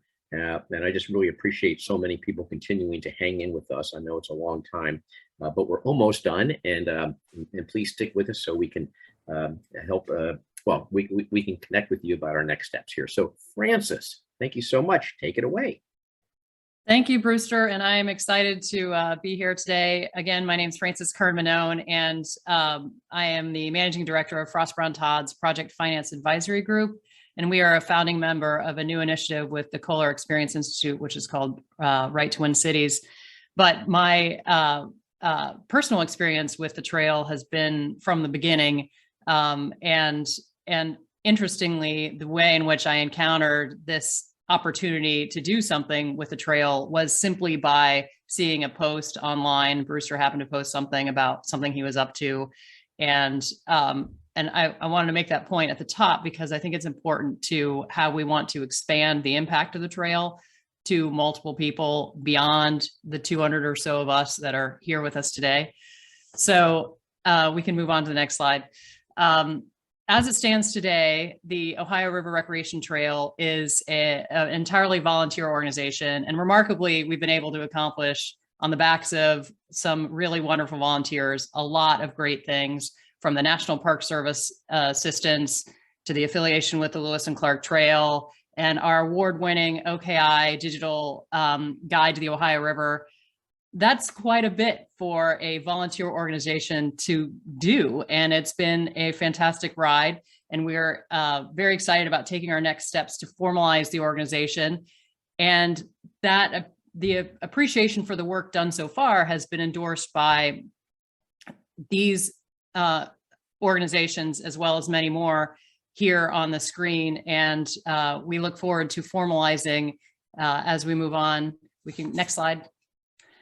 So the value of connected trails is a really key component to this, and we are launching into our next phase of development, and we'd like to capitalize on the value of those connected trails. Go ahead. So return on investment. Rails to Trails did an extensive study on this topic, and the impacts are significant. Nationwide, trails generate $34 billion annually for local economies. Second, projections indicate, we can go next slide.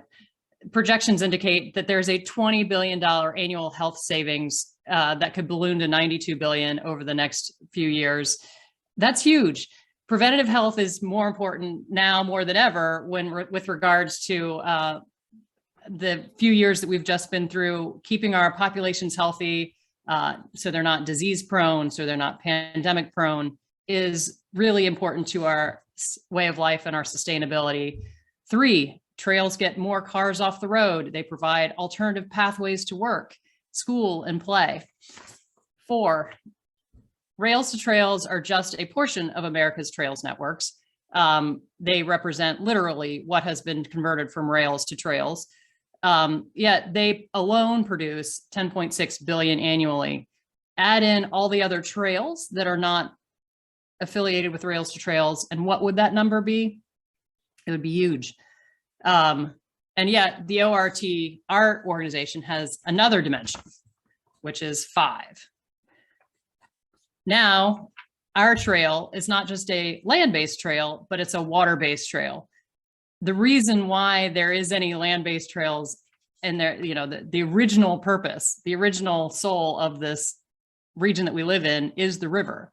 So when you add in the multiplier effect of both systems of trails and braid them together, we've just doubled our potential uses and our impacts. So let's talk about compounded investments. So what's the value of our connected trail network? Compounded investments.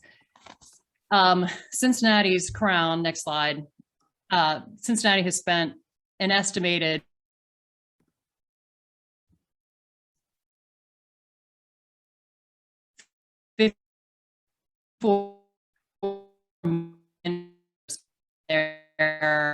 plans that are underway with Dearborn County's trail efforts and the South Bank trail efforts. I didn't add all of them up in the Cincinnati area, but just in that one region alone, and if you're only talking about the Crown, it's $54 million.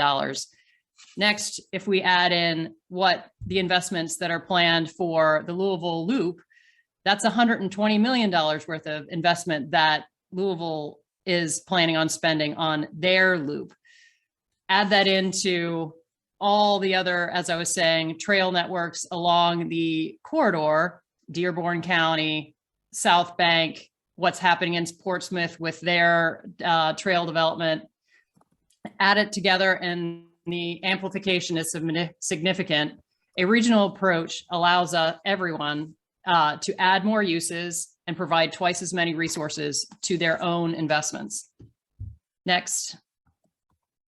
And next. So in the next year, we would like to take what has been this volunteer organization and define and codify the role and the organization that we have before us. So we hope to develop a sustainable organization with paid staff. We plan on developing a membership-based financial strategy for long-term funding for the network. Very much appreciate everyone's volunteer efforts, but in order for us to really amplify our impacts, we look forward to defining a membership for us. Continuing to define and codify. We want to measure the existing future economic impacts specific to our region So the statistics that I had provided earlier were rails to trails based. In order to really create some measurable impacts or study our measurable impacts, what we'd like to do is study that specifically for these 3 states that we're involved in.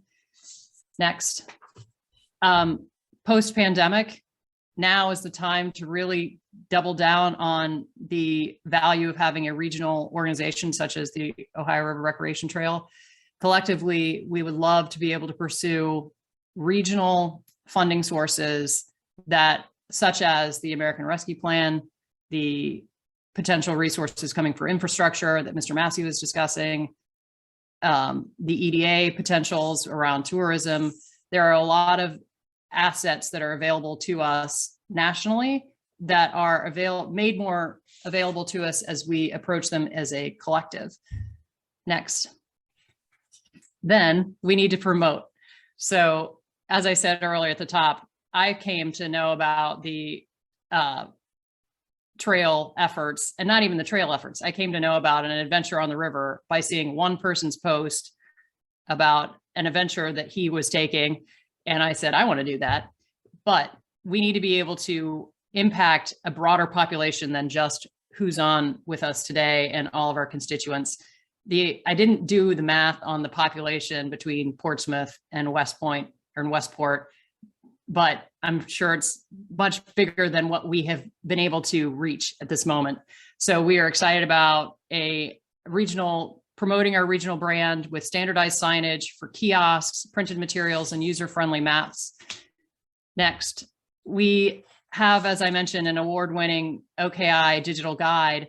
And what we want to do is make that even more user-friendly and accessible for a broader population. So take that resource and really get it out to the public so that Joe Q public can find us.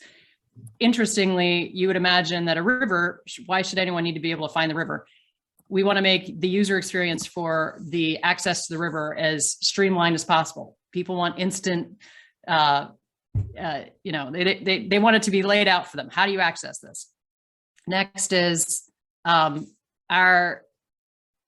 combining ourselves in the way in which we have, one potential community could have strictly paddling access and down the road have a broader bicycle community.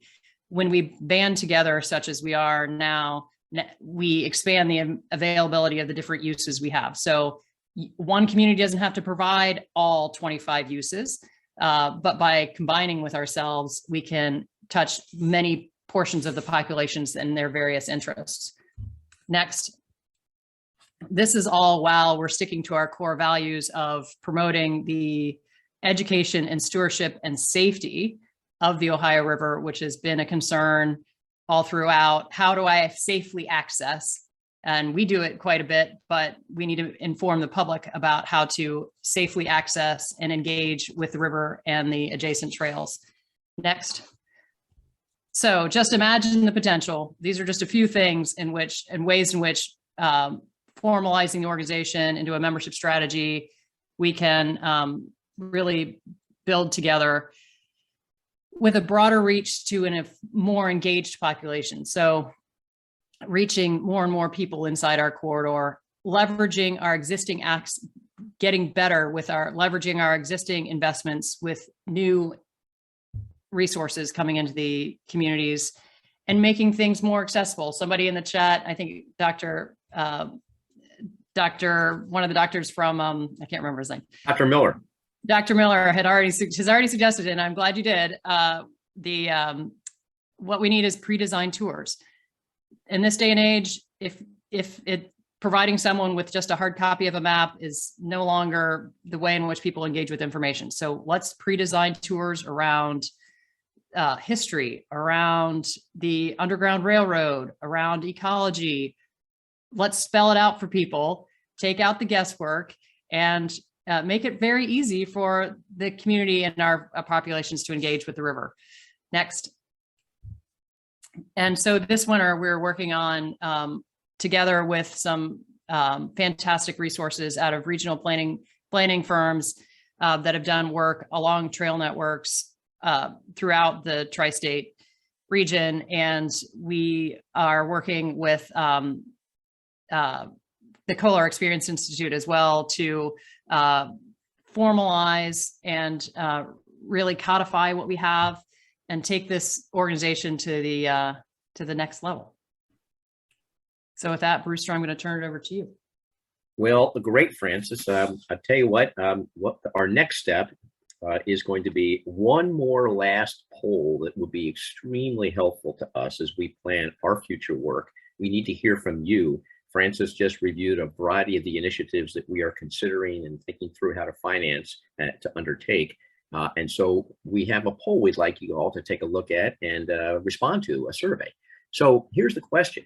What are the best ways that the Ohio River Recreation Trail can help you, your community, your organization? So just do it. We're going to take 45 seconds on this and start filling out real quick, because this will guide us as we think through and prioritize what are the most important things that you all want this initiative to do that you think would be most helpful to what you're doing in your communities and organizations. And I have a friendly message just to those who have had a speaking role. You have status as co-hosts, but that also means you have the ability to end this poll. So please avoid that red button that says end poll if you're a co-host. But we're grateful. Yeah, it's really, I mean, I've been on a zillion Zoom calls in the last 18 months, as all of us on the call today have. And I am just so grateful that we have 179 people still on the call, an hour and a half into it. We're almost done. And the retention rate is astronomical. So it says to me that people really are interested in this project, want to connect to it.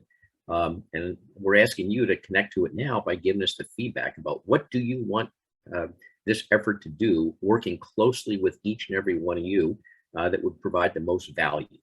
And this is going to be critical for us as we approach foundations, federal and state funding sources, because it demonstrates that what we are proposing to be done with money from those entities is what the folks who are our stakeholders want and need. So please, please, please, we want every single person to enter a response to this poll. In addition to a great retention rate on participants, we've got a great participation rate here. We're almost at 70% already, Brewster. What? Okay, keep going, folks. Let's see if we can get to 75. Some of you might be sleeping here. I don't know. Doing some work on your other computer. We're at 70. That's great. Let's keep going. Let's keep going. Keep in mind, we can't do it all at once. So your guidance in ranking these is very valuable. Yeah. Just keep going. Let's get to 75%. We need 3 or 4 more people to get to 75. We're almost at 75. Let's go, go, go. Maybe it's just that there's so many good choices. I know it's challenging. And I really think we should have figured out a way to make some money by placing bets on which of these are going to be the winners. Especially with all these Kentuckians on the call. Yeah, yeah. Well, for next time, we'll have to remember that. All right, we hit 75. All right. I'm going to end the poll and briefly share the results. Oh, signage wayfinding. So, Senator Cecil Thomas, great to see you, buddy. Thank you for being on the call. You went on mute. If you have a quick comment. Yeah, I think all of what I've heard and saw, it's exciting. I mean, come on, Ohio is a great place to work, to play, and to live. And playing is one part of that, and the recreation that this brings to Ohio, Kentucky, Indiana, connecting us together, that is huge. So I was excited to hear all of what has been said. You got my support at the State House. And I think I selected events, planning events, so people can all come out for a fishing event or a paddling event. That really energizes, and all the other pieces are also critically important. Safety and things of that nature, training. Yep. But when you plan those events, you can look forward to them. You get thousands of people will come out, just like the marathon run that we have every year. I'm just excited. I really appreciate this, Brewster. Thank you for. Well, I am so grateful that you were able to participate with this. Thank you very much. Senator Cecil Thomas represents a major section of the city of Cincinnati, including its entire waterfront downtown. And thank you so much, and for working with your other colleagues on both sides of the aisle up in Columbus. So that's fantastic.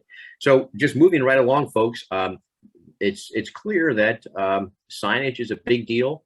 Obviously, funding opportunities, and so we will share this in our follow-up communications with you all that you will get shortly. That will have a link to the information in the chat, B, a link to the slides, C, updated list of all the people who have registered so you can communicate. We won't have your emails in there, I'm sorry, for privacy purposes, but there are ways I'm sure you can find out how to connect to everybody, but to see who else is in the house and is part of this collaborative network. So thank you very much, Helen. Let's take that down. Okay, this has been very helpful. What we would be grateful for you to do is to start thinking now, because by the end of this over the next 15 minutes, we would like every single one of you to write into the chat, and it doesn't have to be right this second. We have a few more comments from people that will help us take us out, as they say. But we'd like to have every single person on the group now let us know in the chat if you would be willing. First of all, if you like what we're doing, say yes, we love this. Great, that's what I hope you'll say. But secondly, we'd like to help by writing letters of support for fundraising proposals, by working with us to convene meetings in your community to get additional input and to think through creative ways of taking these next steps, and maybe working with us on task forces like a signage task force. What kind of signage and kiosks do we need? A tour development task force. What kind of tours would be great to develop and design? And a marketing and promotion committee. How do we get the word out about the resources for recreation that we already have in all these amazing communities along the river?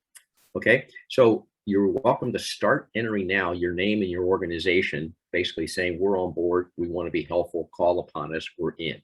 That's what we like. So next thing I'd like to do is introduce, and can you take that down there, Helen? Is that possible? Take down. That would be Jody. Jody, I'm sorry. Can you take down the poll? Okay. Is that possible? Is it the poll that's showing? Well, Or yeah, that I mean, final slide? Maybe it's just on my screen. So the next thing is we'd like to hear from, and I'm so excited you could join us, Eric Abner, who is the key person with the Carol Ann and Ralph E. Hill Jr. Foundation, based in Cincinnati, but working on a regional basis.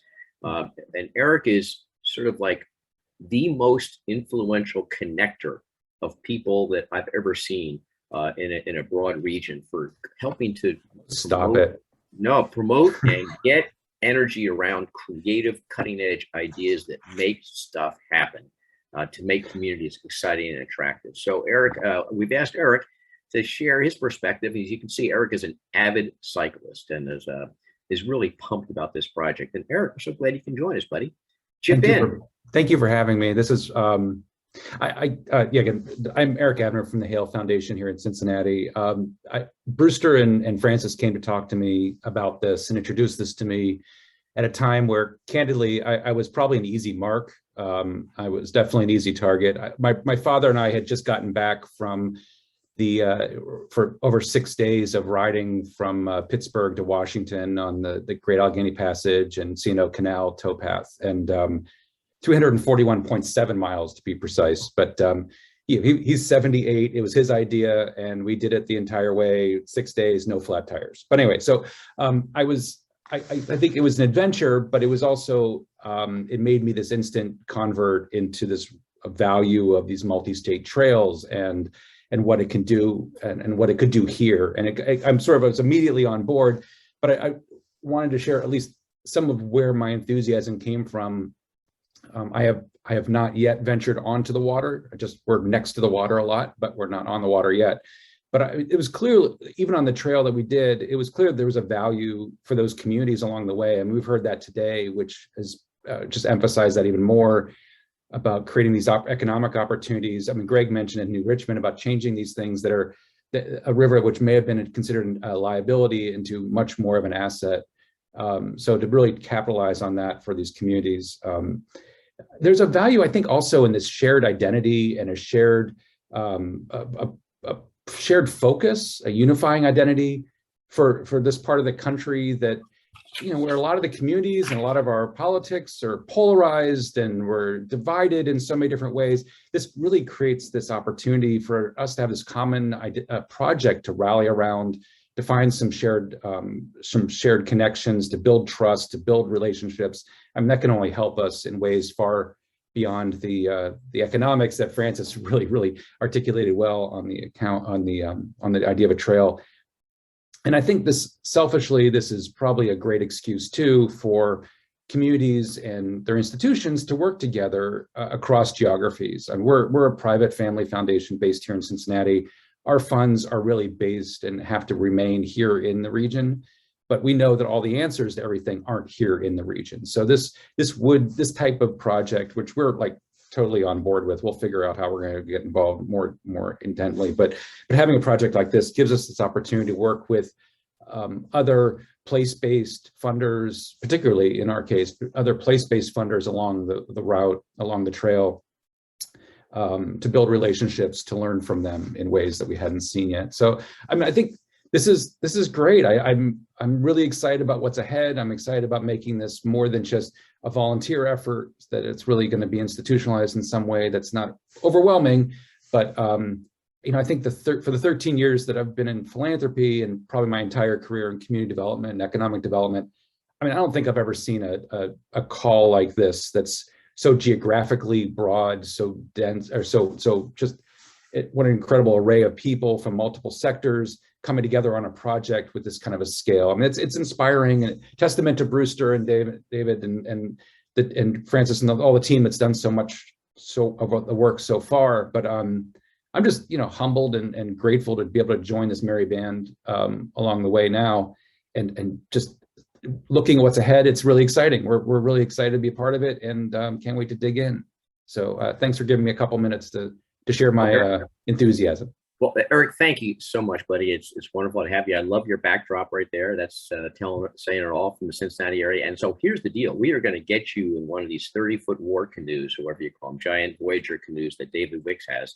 And we'll get you to do what we did a few years ago, a straight through paddle, leaving at 8 in the morning from Cincinnati, getting to Louisville by 5 the next night. And we don't stop. It's just great. And you're at 2 in the morning, going through down the Ohio River, and it looks like Lewis and Clark just came by here. It's a transformative. You're using this word "great." I'm not sure. Does that mean what you think it means? That seems okay. I mean, I'm up for it. Let's do it. All right, buddy. We'll catch up to you on that. Right. And so, thank you very much. And before we close, we've asked a couple of people. This is the lightning round. We have 5, maybe 6 people who we've asked for 1 minute to chip in their reactions after hearing all this, and it's pretty broad and representative. And I'd like to start out, if we can, with Christy Knoll with the Boone Conservancy in Boone County. They're on fire. Can we have Christy share her perspective?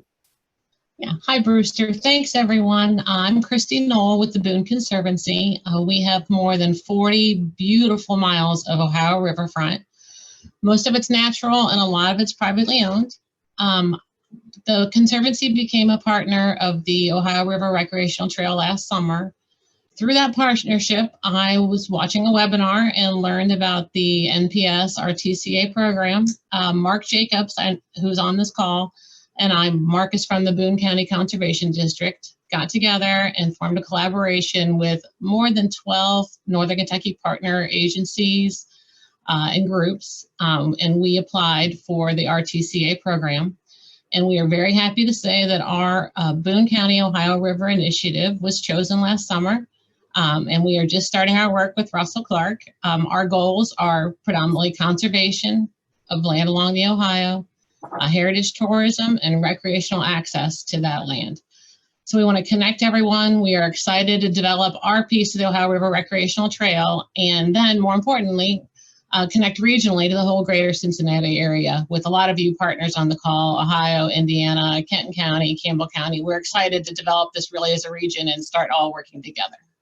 Thanks, Hey, Brewster. yeah, thank you so much. It's so exciting what you guys are doing in that huge stretch of the river that has the potential for appropriate, sustainable development that promotes recreation. Thanks for all you and your team are doing.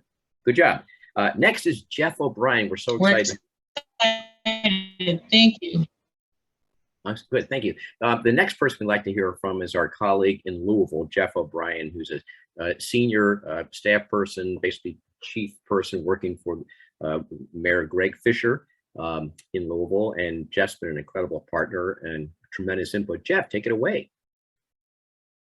Thank you, Brewster, and it's great to be with all of you this morning. You know, the city of Louisville is founded at the Falls of the Ohio. We're here because of the Ohio River, and this is just a tremendous opportunity to further highlight this asset in our community. I think Francis already did a great job of mentioning our investment in the Louisville Loop, which is a multi-use trail that goes around Jefferson County. And we really see this as an ability to further not just our recreation and our active transportation networks in our city, but also really further our investments to transform our riverfront from the industrial place that it was 2 or 3 decades ago into a welcoming opportunity for our residents and visitors to get out and onto the Ohio River. Frankly, we see it as not just that natural asset, but something that's going to help our economic development. We're not so much in a race in cities like Louisville and Cincinnati. We're not so much in a race anymore to chase smokestacks. We're chasing people, especially with the pandemic. We really need to have those great talent attraction tools. And the Ohio River is one of those things that exists in these communities that sit along its banks in these 6 or so states that it touches. So we're really honored to be part of this, and we really think that this is going to be a great platform for us to move our agendas forward in terms of tourism, economic development, and our active transportation, and highlighting our work in sustainability and protecting our planet's climate. So thank you so much for being here, and we really look forward to staying part of this group and staying engaged with these opportunities, because this is really, really a huge opportunity for this region. Thanks, Brewster. Well, Jeff, thank you very much, and for the leadership of the mayor. Mayor Fischer's done an amazing job, and you know, as former head of the U.S. Conference of Mayors, just left that position. He's in a national leadership role in promoting all that we're doing around the country. So just really appreciate you and your colleagues working so closely with him and the rest of us on this project. So next, Wade Johnston, and Wade is the executive director of the Tri-State Trails program at Green Umbrella, where I used to work. And Wade and his colleagues have done an amazing bang-up job working on both sides of the Ohio to promote trail development. So Wade, what do you all think about this? Hey, Brewster, thanks for inviting me here to talk, and thanks to everyone who's on the call supporting this really wonderful regional effort. Like Brewster said, I'm Wade Johnston. I'm the director of Tri-State Trails. We have been working to connect and expand the trail and bikeway network around the greater Cincinnati tri-state region. One of the projects that we've been working on for the past 6 years that Francis mentioned is the CROWN, the Cincinnati Riding or Walking Network. This is a vision for a 34-mile urban trail loop around the city of Cincinnati. And a key corridor in that is the Ohio River Trail. And just in the past couple of years, we've seen some really tremendous progress on the construction of the trail from Lunken Airport to Coney Island. Now we have a paved trail, and because that connection was made, you can now ride your bike in a trail or a bike lane from Smale Riverfront Park, 22 miles out to New Richmond, Ohio.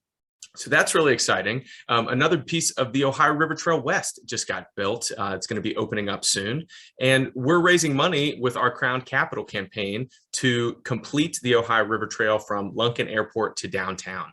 So just want to emphasize how important the Ohio River Recreation Trail is for our region, for connecting to an even bigger network. You know, we're going to stay focused on connecting it from Aurora to New Richmond and making that a really quality experience. But we're really excited to be plugged into this bigger regional effort to connect to Portsmouth to Louisville. So thanks. Wonderful. Thank you, buddy. We look forward to your help and with the other folks that you're working with through Tri-State Trails to help us flesh out the bike trail mapping of what's already available on road in most cases, what's safe and what isn't safe. But we really want to encourage people to take multi-day tours like Eric would love to do from West Point all the way up to Portsmouth. It'd be dynamite. So next and almost last, we have Wendy Wong. Wendy, we're so glad to have you. Wendy is from Portsmouth and works for the Southern Ohio Medical Center, but she's deeply engaged in quality of life and health and wellness activities in the Portsmouth area. So Wendy, so glad to have you. Yeah, I couldn't be more excited about this whole project. So definitely at SOMC, and health is at the forefront, but I am avid supporter of Connects, and Connects' mission essentially is to inspire outdoor activity through play. So what up? Like, this is all about playing, this is all about health, and this is all about fun. So I love it that Portsmouth is the start or the end of this whole fantastic project. And I just want to tell you, I know Tracy's on the line, so Tracy, feel free to come off mute and get in there and talk about anything that I might miss. But I do want to say that since the announcement of this project, there's been a local investor that has bought some property and is working on opening up an outdoor adventure company right there. So there's a great, perfect start for this whole, so they'll have all supplies, they'll have canoes and kayaks that you can rent. So we're really excited about that. Tracy and I are actually having lunch today because guess what? We are planning the ribbon cutting for the first ever activity path in Portsmouth that will be right along the murals that have already been mentioned. So in 3 weeks, we're going to have our first dedicated activity path, which is so super cool. And I also just wanted to briefly mention, because we've talked about it on here, that Portsmouth is also the site of the earthworks and the mounds at Mound Park. So there's that tribal connection really from Kentucky across the river there. At one time, they said that the earthworks, actually, it's the only earthworks in the US that actually crossed the river originally. So that's something to kind of really talk about that I think we need to explore and learn more about. So we're all in, we're excited about this project. And I saw Tracy put in the chat that, you know, we're ready to network and do whatever it is that we need to do to get this project going. And yeah. Wow, Wendy, thank you very much. And I know I think we had as well your city manager on the call and others and from Portsmouth, Scioto County. So we're so excited about working closely with you and your wonderful team up there. And one more, potentially two more, but Mark Drewry is next. And Mark is the energetic mayor of Aurora, Indiana. They're just kicking it down there. So Mark, oh, is Mark on the call?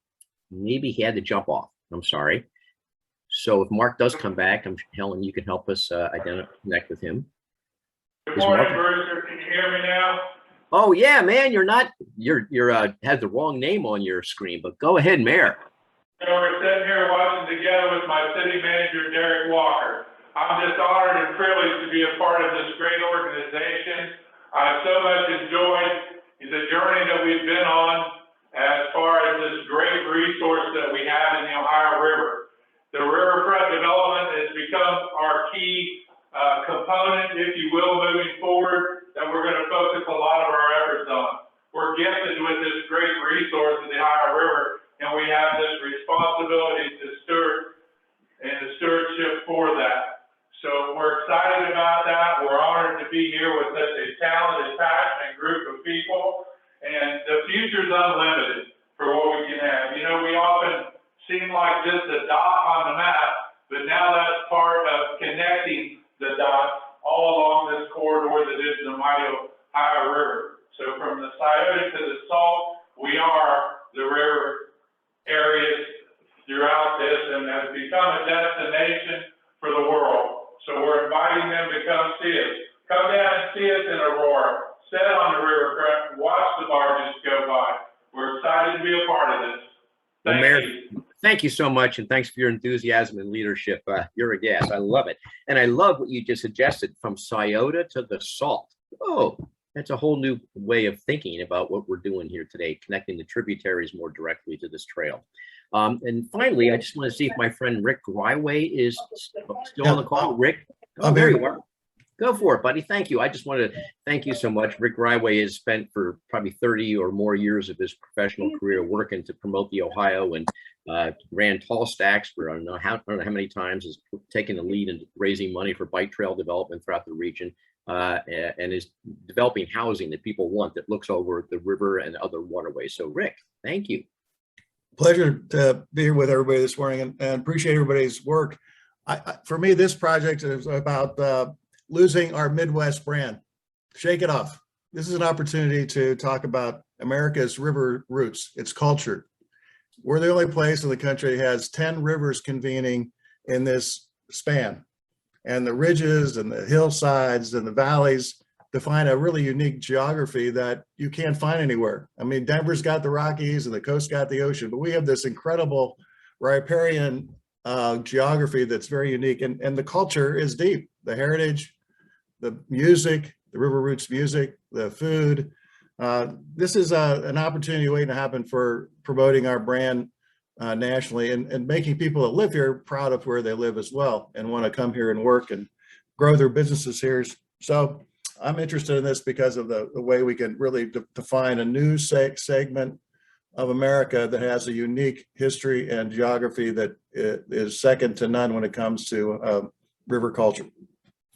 Well, Rick, thanks. That's great, buddy. Because where else in America can you basically travel along what amounts to a 275-mile park, where you can fish and paddle and hike and cycle and jet ski and camp and do all those outdoor recreational activities while enjoying these incredible, unique river communities that have rich cultural histories, that have amazing breweries, distilleries, and wineries. The wine industry in America was started in Vevey, Indiana, for heaven's sakes, and the oldest winery in the country is in Augusta at Baker Bird. I mean, just think about the distilleries, the breweries we have, the unique restaurants, some of which float. I mean, where else can you experience that? Plus the idea of exploring these historical cultural trails, whether it's Underground Railroad, Native American history and culture. We talked about the foodie trail and the drinking trail, and the steamboat era trail. So I think we all have it here, that it's something that is in fact extremely unique. And that's what we're trying to promote today. And so as we close, folks, thank you. I just want to extend my great appreciation to everybody who played a key role in making this event happen, and especially to our partners with the National Park Service, Andrea and Russ. And you saw her a little bit, Helen. Thank you so much, Helen. And somebody you didn't see is Michael behind the scenes, who is actually in Key Largo, Florida right now, helping to control the back side of this program. And also to our good friend Jody Robinson. Jody, thanks so much for all you did with this from Bellevue and with the DeBoo Good Foundation. And so, folks, if you hadn't had a chance to put into the chat that you're in, please do it right now. And this is a way then we will be in a good position to follow up with each and every one of you to take the next steps to build this project out. We will be sending out, as I mentioned, a survey after this. The link to the chat, to the video recording of this session, which we invite you to share widely, and an updated list of the participants, those who registered, so it's additional people than participated than actually were here.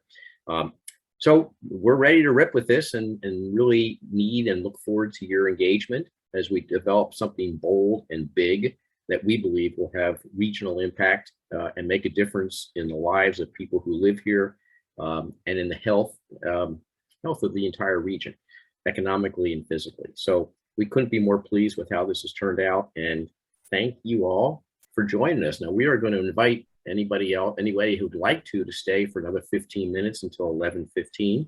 We'll be able to take you off mute, and folks can ask questions or make comments. But the formal part of this meeting is now over. Thank you very much. Yes. Oh, David, I'm sorry. Yes. That's okay. No, I just wanted to thank you for such a good MC process. You know, I wanted to reemphasize, I saw in the chat several folks about extending the trail. I wanted to make sure that people knew about the Ohio River Basin Plan and thinking about the entire 981 miles. You know, our initial scope from Portsmouth on down to West Point was in part a political decision based on Cincinnati's port designation and Louisville's reach. So that's how we ended up. Now, you know, Parkersburg and Marietta have now a national recreation trail. Pittsburgh has one. How do we work with the folks up in Huntington and the Army Corps' Huntington district? It's a fascinating discussion. You know, we're focused on what we're doing now, but are certainly ever open to sharing, because river does connect all of us. And, you know, I just wanted to give my thanks to Andrea and Russ and the whole NPS team, as well as all the river towns. And I look forward to hearing some comments from anybody, and ask away. Yeah. Well, David, thanks so much. I appreciate your leadership. You're really the grandfather, or maybe just father, of this whole thing. And so we're very grateful. And finally, folks, we appreciate it if in the last 30 seconds, you can put into the chat, not only that you're willing to chip in and be helpful with your time and energy and support letters, et cetera, but how do you think this went? What's your overall reaction to this project? If you haven't had a chance to say, we love this, or we don't like it, or whatever, it's your quick chance for feedback. And as I say, we'll stay for another 15 minutes and have a dialogue. So we are now officially over, but we invite you to stay if you'd like to keep talking. Thank you so much, folks. Bye-bye. So does anybody have any comment or question? If so, Helen, should people hold their hand up, put the hand sign up on the screen, or just unmute themselves and chip in? Brewster, each person can unmute themselves, and I absolutely invite them to do so. Okay. Who would like to say anything? One question that was answered, or that was asked that wasn't answered in the chat, was which firms we're working with. So we've been talking with Human Nature and KEI. I think I mentioned KEI, but we didn't mention, which is KEI is an affiliate of Kolar Design. But also I neglected to mention the early work we've done with the U.S. Army Corps with their involvement.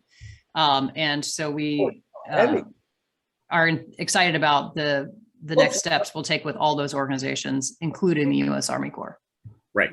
Thank you. Hey, if you're not speaking, please be on mute. Joe? Yeah. Anybody else? Is there any feedback from the folks who are representing our wonderful elected officials on both sides of the Ohio? Brewster, you have some hands raised. I'm sorry, I can't. Oh, Jim Mallory. Jim, thank you. Hey, Brewster, thanks for the opportunity to participate today.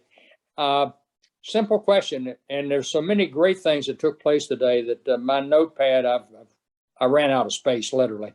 But I do want to go back and pursue one of the economic benefits. The Lewis and Clark Trust is very much interested in developing a matrix, statistical matrix for tabulating use of the Lewis and Clark National Historic Trail.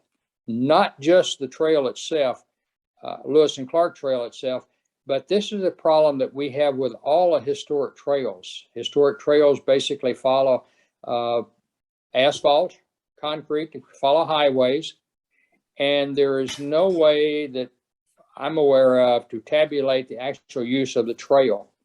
We have started a conversation with an academic group or academic background to discuss how we could develop a matrix to quantify the use of that trail. Not only would this be used in Congress and state legislative situations, but just for general use. Ms. Matone, you had an excellent list of facts, and I'm one who deals with facts. I can't go in front of a legislative group and talk about general terms. I need facts. So I'd like to pursue that conversation with you outside of this venue and see what we can do. See if we can't bring some money to the table to make this happen and develop that program so we could use it. We want to start in a basic group, maybe this Ohio River area, and then expand it nationally. Thanks, Brewster. Well, thank you. One answer for that, Jim, is PJ Donovan and Chris Lawrence are currently working on the evaluation of the Ohio River, looking at the recreation impact, the economic impact. And so that is going on now. So we'll send you that information with Chris Lawrence and PJ Donovan with the Corps. because they're undertaking that effort currently. And there are national best practices for how to measure a trail's impact, or an organizational impact, mostly the trail. And Wade Johnston, I don't know if he's still on, but so there are people have figured that out, and we hope to implement the same sort of measurement, because in order to garner funding, we need to be able to speak to the literal impacts around what, and with dollars assigned to it and numbers assigned to it, measurables, so that we can demonstrate the value add of the organization beyond just working together. Excellent. Francis, that's exactly what we need. And frankly, the National Park Service at the Washington level does not have this on their radar. It's only a fledgling conversation there. They need desperate help with this. And I'm very much interested in furthering this conversation with you and others. David, thanks for that tip, and I look forward to hearing from you. Great. So I see that Sarah is still on the call from Visit Madison. Sarah, we haven't talked much about Madison here. Anything you'd like to say, what your reaction might be to this? Sorry, I'm putting you on the spot. That's okay. I was trying to navigate to the mute. This today was just really amazing to have so many people here together, and you know, Madison, you know, being one of the larger cities on the river, and so many things to see. As many others are excited to have a even more presence in the Ohio River Recreational Trail, and just really enthralled by all the support that we see in the chat and everybody working together. It's for one voice, like somebody said earlier, I think David. So, but yeah, I got a lot of notes too, whoever was talking about that, and excited about what's to come. And we'd love to also get into the river review and take it from there. Great. Well, thanks for all you do. You guys rock. It's amazing, all the stuff that you guys thank have you. every year. And so I love coming there and visit. Thank you, Brewster. So thank you. And I see that Chris Shack with Shack's Yaks in New Richmond is on the call. And Chris is, we believe, runs, he just set this up this summer in New Richmond, the first kayak livery actually on the Ohio. And hats off to New Richmond for cutting that deal with Chris. And Chris has got an amazing operation. Chris, do you want to say anything? Hey, Brewster, I appreciate a lot of what you guys do and what you personally do with the trail. I think it brings a light to something that a lot of people really don't look at. I personally, been into kayaking and fishing and whatnot for many years. And when I was, looking to open up a store, about 2 or 3 years ago, I was always going to like Indiana. I was going up to, small little tributaries of rivers to, start our store up or start a kayak launch up. And the funny thing was, every time I went there, I passed over the river that I was actually going to use, and I never even thought about it. And I think there's a lot of controversy on, people are worried about safety or water quality or, a bunch of stuff. And it's weird that now that I've gotten more involved with it all, it's like a lot of that stuff was actually better on the Ohio. And it wasn't until I was there to realize that was actually something that, a lot of people didn't notice. And I think, this trail has kind of highlighted a lot of the value of the river and how valuable it is and how, much access you can have to the river. And I think it's, reached out to a lot of people who originally might not have looked into the use of the river. Well, congratulations on being a first, we believe. And I know you also do mobile kayak deals where you take a trailer of your kayaks and go to a place like Augusta for a day and do rentals out of that location. So you're like a pop-up kayak rental place. So it's a kind of cool concept. So folks should check out Shack's Yaks there in New Richmond. It's great. So anybody else have any comment or question? This is Libby Ogard. I don't know if you can hear me. I was trying to figure out how to raise my hand, but I flunked. Libby, we hear you just fine. Thank you for chipping in here. Awesome. So there's an EDA grant that looks at tourism, and there's an allocation of just roughly about $5 million for each of Indiana, Ohio, and Kentucky. I think Ohio has maybe 6 million in their fund. So that's quite a large number to poke at.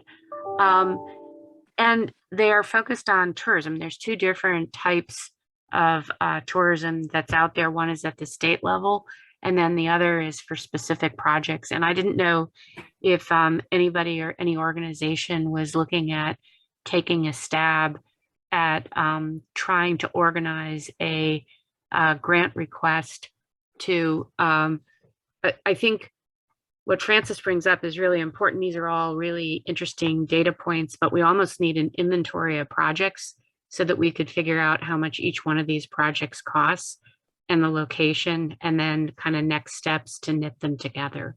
Right. So that was just an idea or a suggestion. That's excellent. Excellent. Thank you very much. We'll be following up with you on that. And Libby, for everybody else to know, has been working closely with the Port Authority in Dearborn County to develop projects that help promote economic development and potentially outdoor recreation there. So it's great. And so moving right along, I see that Megan Bandcamper with Senator McConnell's office is still on the call. And Megan, you live right on, you live close to the river in Bellevue, right? And so any feedback about this program here? If you can hear us, Megan. If not, you can come back in. Well, then why don't we go to somebody else? Megan, go ahead. Brewster, Yeah. while we're waiting, Chris Lawrence is on the line, I think. I was getting, and he exactly. just He was my next hosted, guy. Yeah. he just hosted the Ohio River Basin Conference at Thomas More.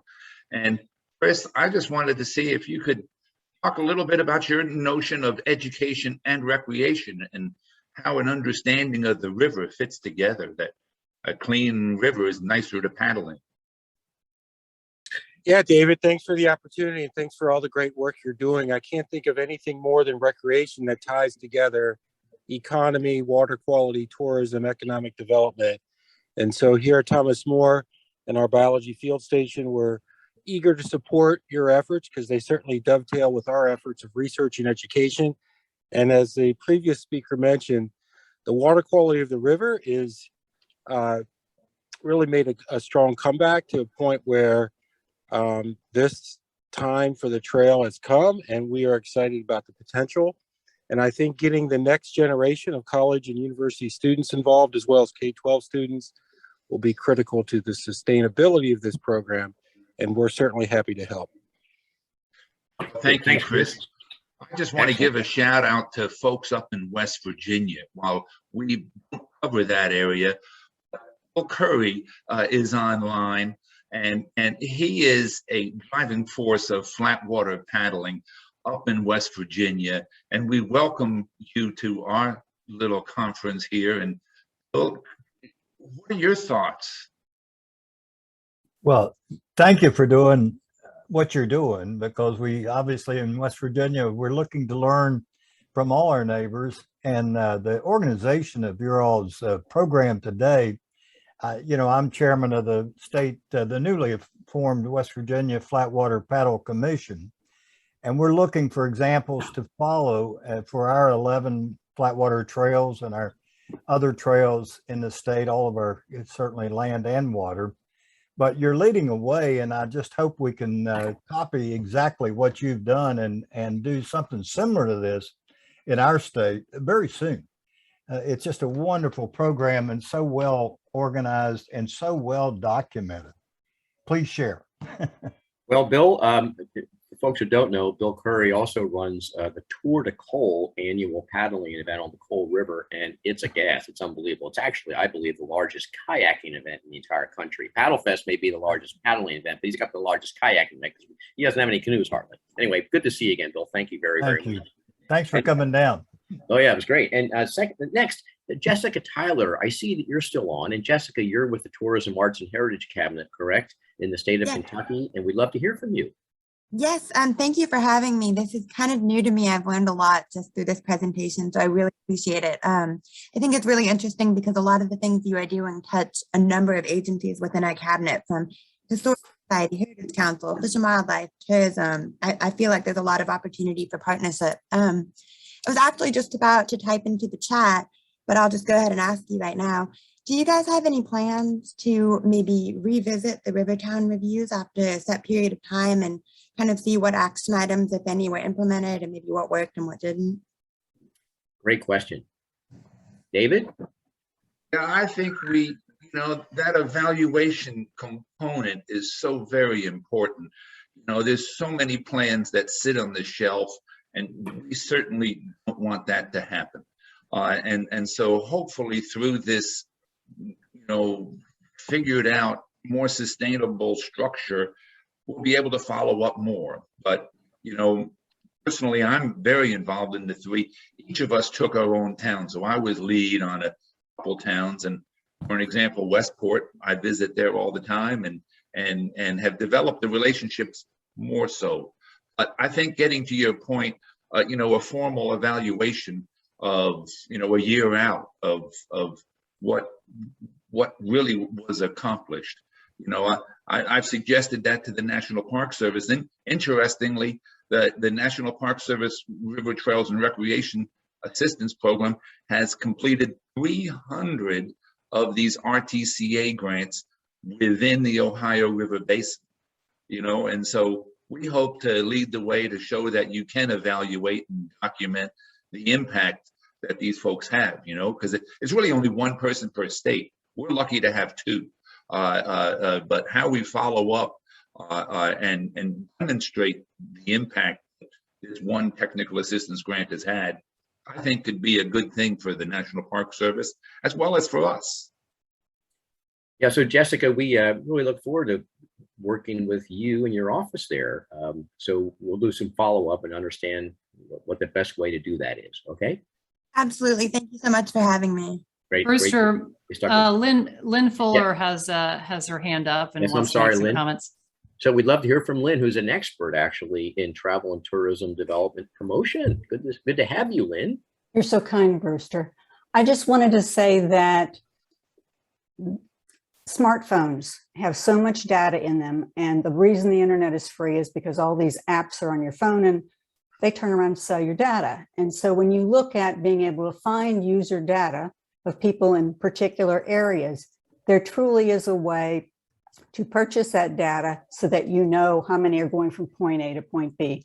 And for instance, if while you're out traveling, a lot of people don't realize that when they leave their home, they go to their airport, they fly to another destination, their smartphones on, they're all being tracked, all that movement. So when you look at data for trail users, it's out there. You just have to buy it. Except for people who travel long distances and don't bring a phone. I sometimes get on the river and leave the technology behind.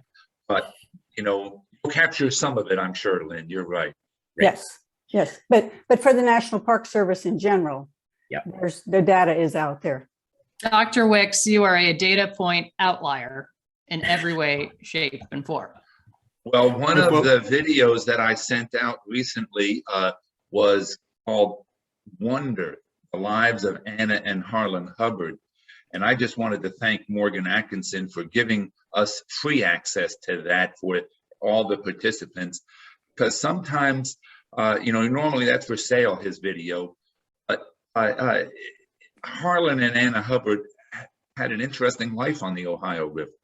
And it really celebrated the self-reliance and the self-sufficiency, as well as the beauty of the river. And so one can see the river without technology. Okay, folks, we've gone longer than I thought we would, but obviously there's interest in this. And so do we have one last comment or question before we close out?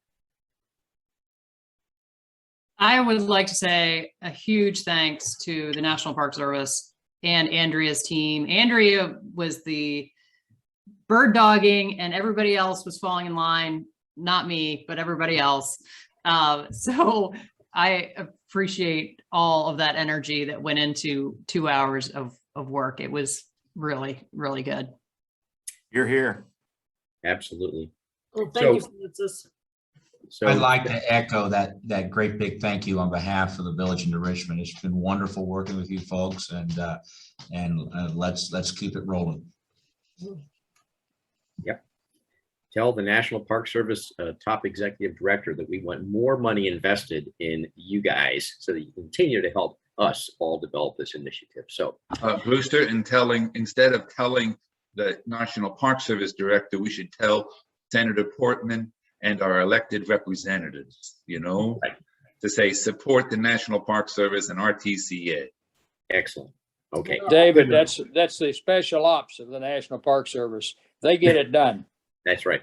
I love it. Okay, folks, this has been wonderful. Thank you so much. Exceeded our expectations, and we're grateful. And you will get follow-up from us, and we look forward to working with you. And we'll have another summit, ideally in person, next year, and additional meetings with so many of you over the next number of months as we continue to build this operation out and seek funding that allows us to do the work that you all say would be valuable to your communities and organizations.